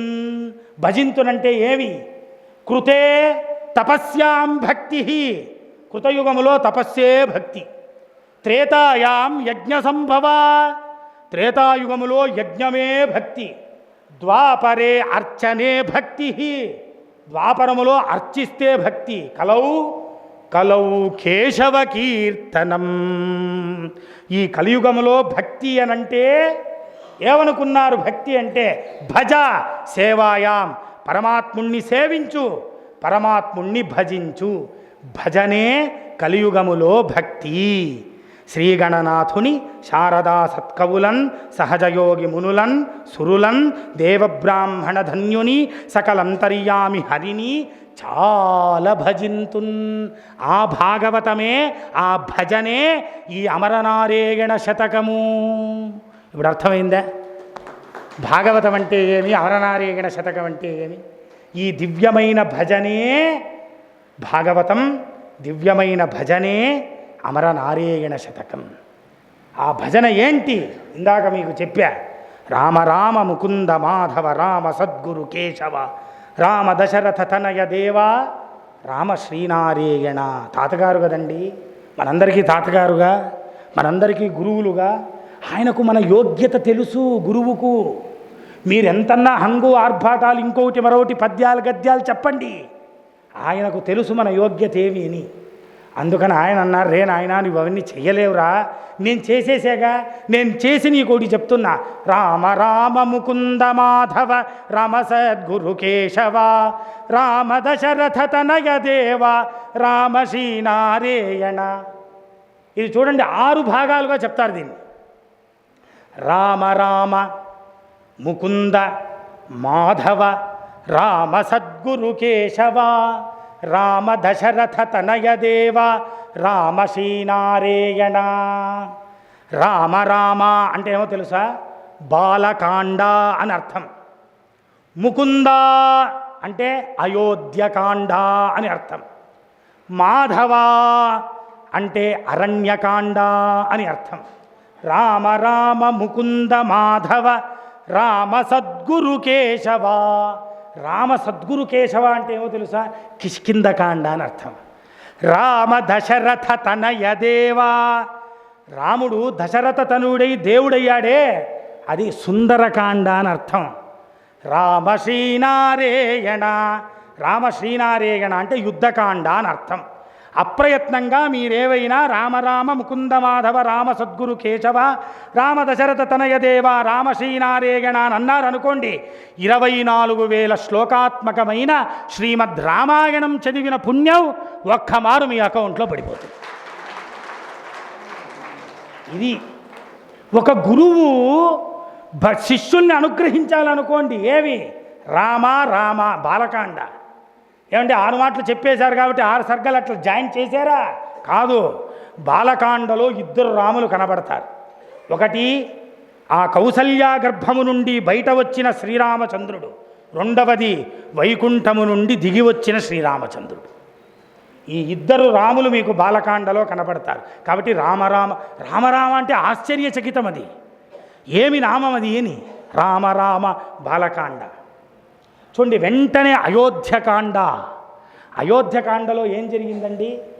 ఆ విశ్వామిత్రుడు వచ్చి తపస్సుకు తీసుకెళ్లితే ఎక్కడో వెళ్ళవలసినటువంటి శ్రీరామచంద్రుడు ఇంకెక్కడో వెళ్ళి అక్కడ పణితిగా పడి ఉన్నటువంటి ఆ యొక్క అహల్యకు పాద రజస్సు సోకించి ముక్తినిచ్చాడు. ముకుంద ముక్తిం దదాతి ఇది ముకుంద. అయోధ్యాకాండలో ముక్తి ప్రధానంగా చూపించారు. రామ రామ ముకుంద మాధవ అయోధ్యాకాండ. మా అంటే లక్ష్మి, ధవ అంటే మొగుడు. సీతాదేవికి భర్తగా అయోధ్యాకాండలో నిలబడి ఆ రామతత్వాన్ని సీతా సమేతంగా ప్రకటించాడు శ్రీరామచంద్రుడు. పట్టాభిషేకం వరకు వచ్చింది. అది మాధవ. రామ రామ ముకుంద మాధవ, రామ రామ ముకుంద మాధవ, రామ సద్గురు కేశవా. సీతా వియోగమై సీతమ్మను వెదుక్కుంటూ ఆ యొక్క కిష్కింద కాండలో హనుమంతుల వారికి మొట్టమొదటి దర్శనాన్ని ఇచ్చాడు. ఎలా? సద్గురు రూపంగా. గురువే. చూడగానే హనుమంతుల వారు అప్రయత్నంగా రాముని పాదపద్మములు పట్టుకొని ఇంక నేను ఈ పాదాలు వదలను అని అన్నాడు. రామ సద్గురు కేశవ. ఎందుకు కేశవ? కైవల్యస్య భావం. ఆ యొక్క పరమ పదవిని ఇక్కడే అనుభవింపచేయడానికి శ్రీరామచంద్రుడు వచ్చినటువంటి అవతారం కాండ. రామ సద్గురు కేశవ, రామ దశరథ తనయదేవ సుందరకాండ. జీవాత్మ వెళ్ళాడు హనుమంతుడు సీత పరమాత్మను వెతకడానికి. వెతుకుతూ వెతుకుతూ పరమాత్మ లభించాడే. లభించినప్పుడు అనుమానం వచ్చింది సీతమ్మకు, నువ్వు హనుమంతుడేనా, నువ్వు రామదూతవేనా అని అన్నప్పుడెల్లా రాజా దశరథో రామ రథకుంజరవాజిన అని అమ్మా దశరథుని కుమారుడైన శ్రీరామచంద్రుడు, దశరథుని కుమారుడైన శ్రీరామచంద్రుడు అని ఒక్కటికి 10 మార్లు రామ కథను సీతమ్మకు వినిపిస్తాడు. అందుకనే సుందరకాండ అంటే రామ దశరథ తనయదేవా. ఆ దేవాదిదేవుడైన శ్రీరామచంద్రుడు దశరథుడికి పుట్టాడమ్మా అని పదే పదే సుందరకాండలో చెప్పాడు. అందుకనే సుందరకాండ. రామ శ్రీనారాయణ. ఆ రావణుని యొక్క 10 శిరస్సులు తన ఒంటి బాణము చేత ప్రయోగం చేసి ఆ దుర్మార్గుని యొక్క తల వ్రక్కలయ్యేటట్టు కిందికి కొట్టాడే. ఆ మహావిష్ణువు చైతన్యము కాకపోతే ఇంకొకడు ముట్టలేడు రావణాసురుణ్ణి. నేను రాముడు అనుకుంటున్నావురా, రాముణ్ణిలో నిలబడినటువంటి శ్రీనారాయణ, ఆ దివ్యమైన నారాయణ మహాతత్వ అంశ విభూతి ఏమనుకున్నావని ఆ యుద్ధకాండ ప్రకటించాడే, అది శ్రీనారాయణ. ఇది రామరామ ముకుంద మాధవ రామ సద్గురు కేశవ రామ దశరథ తనయదేవ రామ శ్రీనారాయణ. 24,000 శ్లోకాలను కేవలం 6 పంక్తుల్లో పెట్టారు అని అంటే ఆయన్ని ఋషి అని అనుకోకుండా, పరమహంస అని అనుకోకుండా, జగద్గురు అనుకోకుండా, పరివ్రాజకాచార్యుడు అనుకోకుండా ఇంకేం చెయ్యాలి? మన భాగ్యం, మనకు ఆయన యొక్క దివ్యమైన తాతగారి అనుగ్రహం మనకు లభించింది. ఈ యొక్క భాగవత కథా శ్రవణము అమర నారాయణ శతకంతో ప్రారంభం చేస్తూ ఈరోజు మనం నాందీని పలుక్కున్నాం. రేపటి రోజున 6:30కు మరలా ఇదే సభాంగణంలో కలుసుకొని ఈ శతకం యొక్క దివ్యమైన విభూతిని మరలా భాగవత కథా శ్రవణములో మనం విందాం. ఈరోజు మహద్భాగ్యం పరమపూజ్యులైన ధర్మాధికారి గారు ధర్మపత్ని సమేతులై నన్ను అనుగ్రహించడానికి ఈరోజు నా ఎదురుగుండా కూర్చున్నారు. నేను శుకయోగిని కాదు అని నా భావన. కానీ వారు మాత్రం వేదవ్యాసులే. ఎందుకు అనంటే వారికి ఉన్నటువంటి అనేకమైన ఒత్తుల్లో ఈ ఆధ్యాత్మికత అనేటువంటి ఒకే ఒక లోపల ఆ అగ్ని ఉందే. తాతగారి 300 సంవత్సరపు ఈ దివ్యమైన విభూతి అందరికీ అందాలి అనేటువంటి ఒక భవ్యమైన భావనతో ఈ దివ్యమైన కార్యక్రమాన్ని ఏర్పాటు చేశారు. ఇందుకు నేను సాంజలి బంధకంగా ధర్మపత్ని సమేతులైన ధర్మాధికారి గారికి నేను చేతులు జోడించి నమస్కారం చేస్తూ ఉన్నా. ఇంతటి మహాభాగ్యాన్ని నా ఒడిలేకి వేశారు.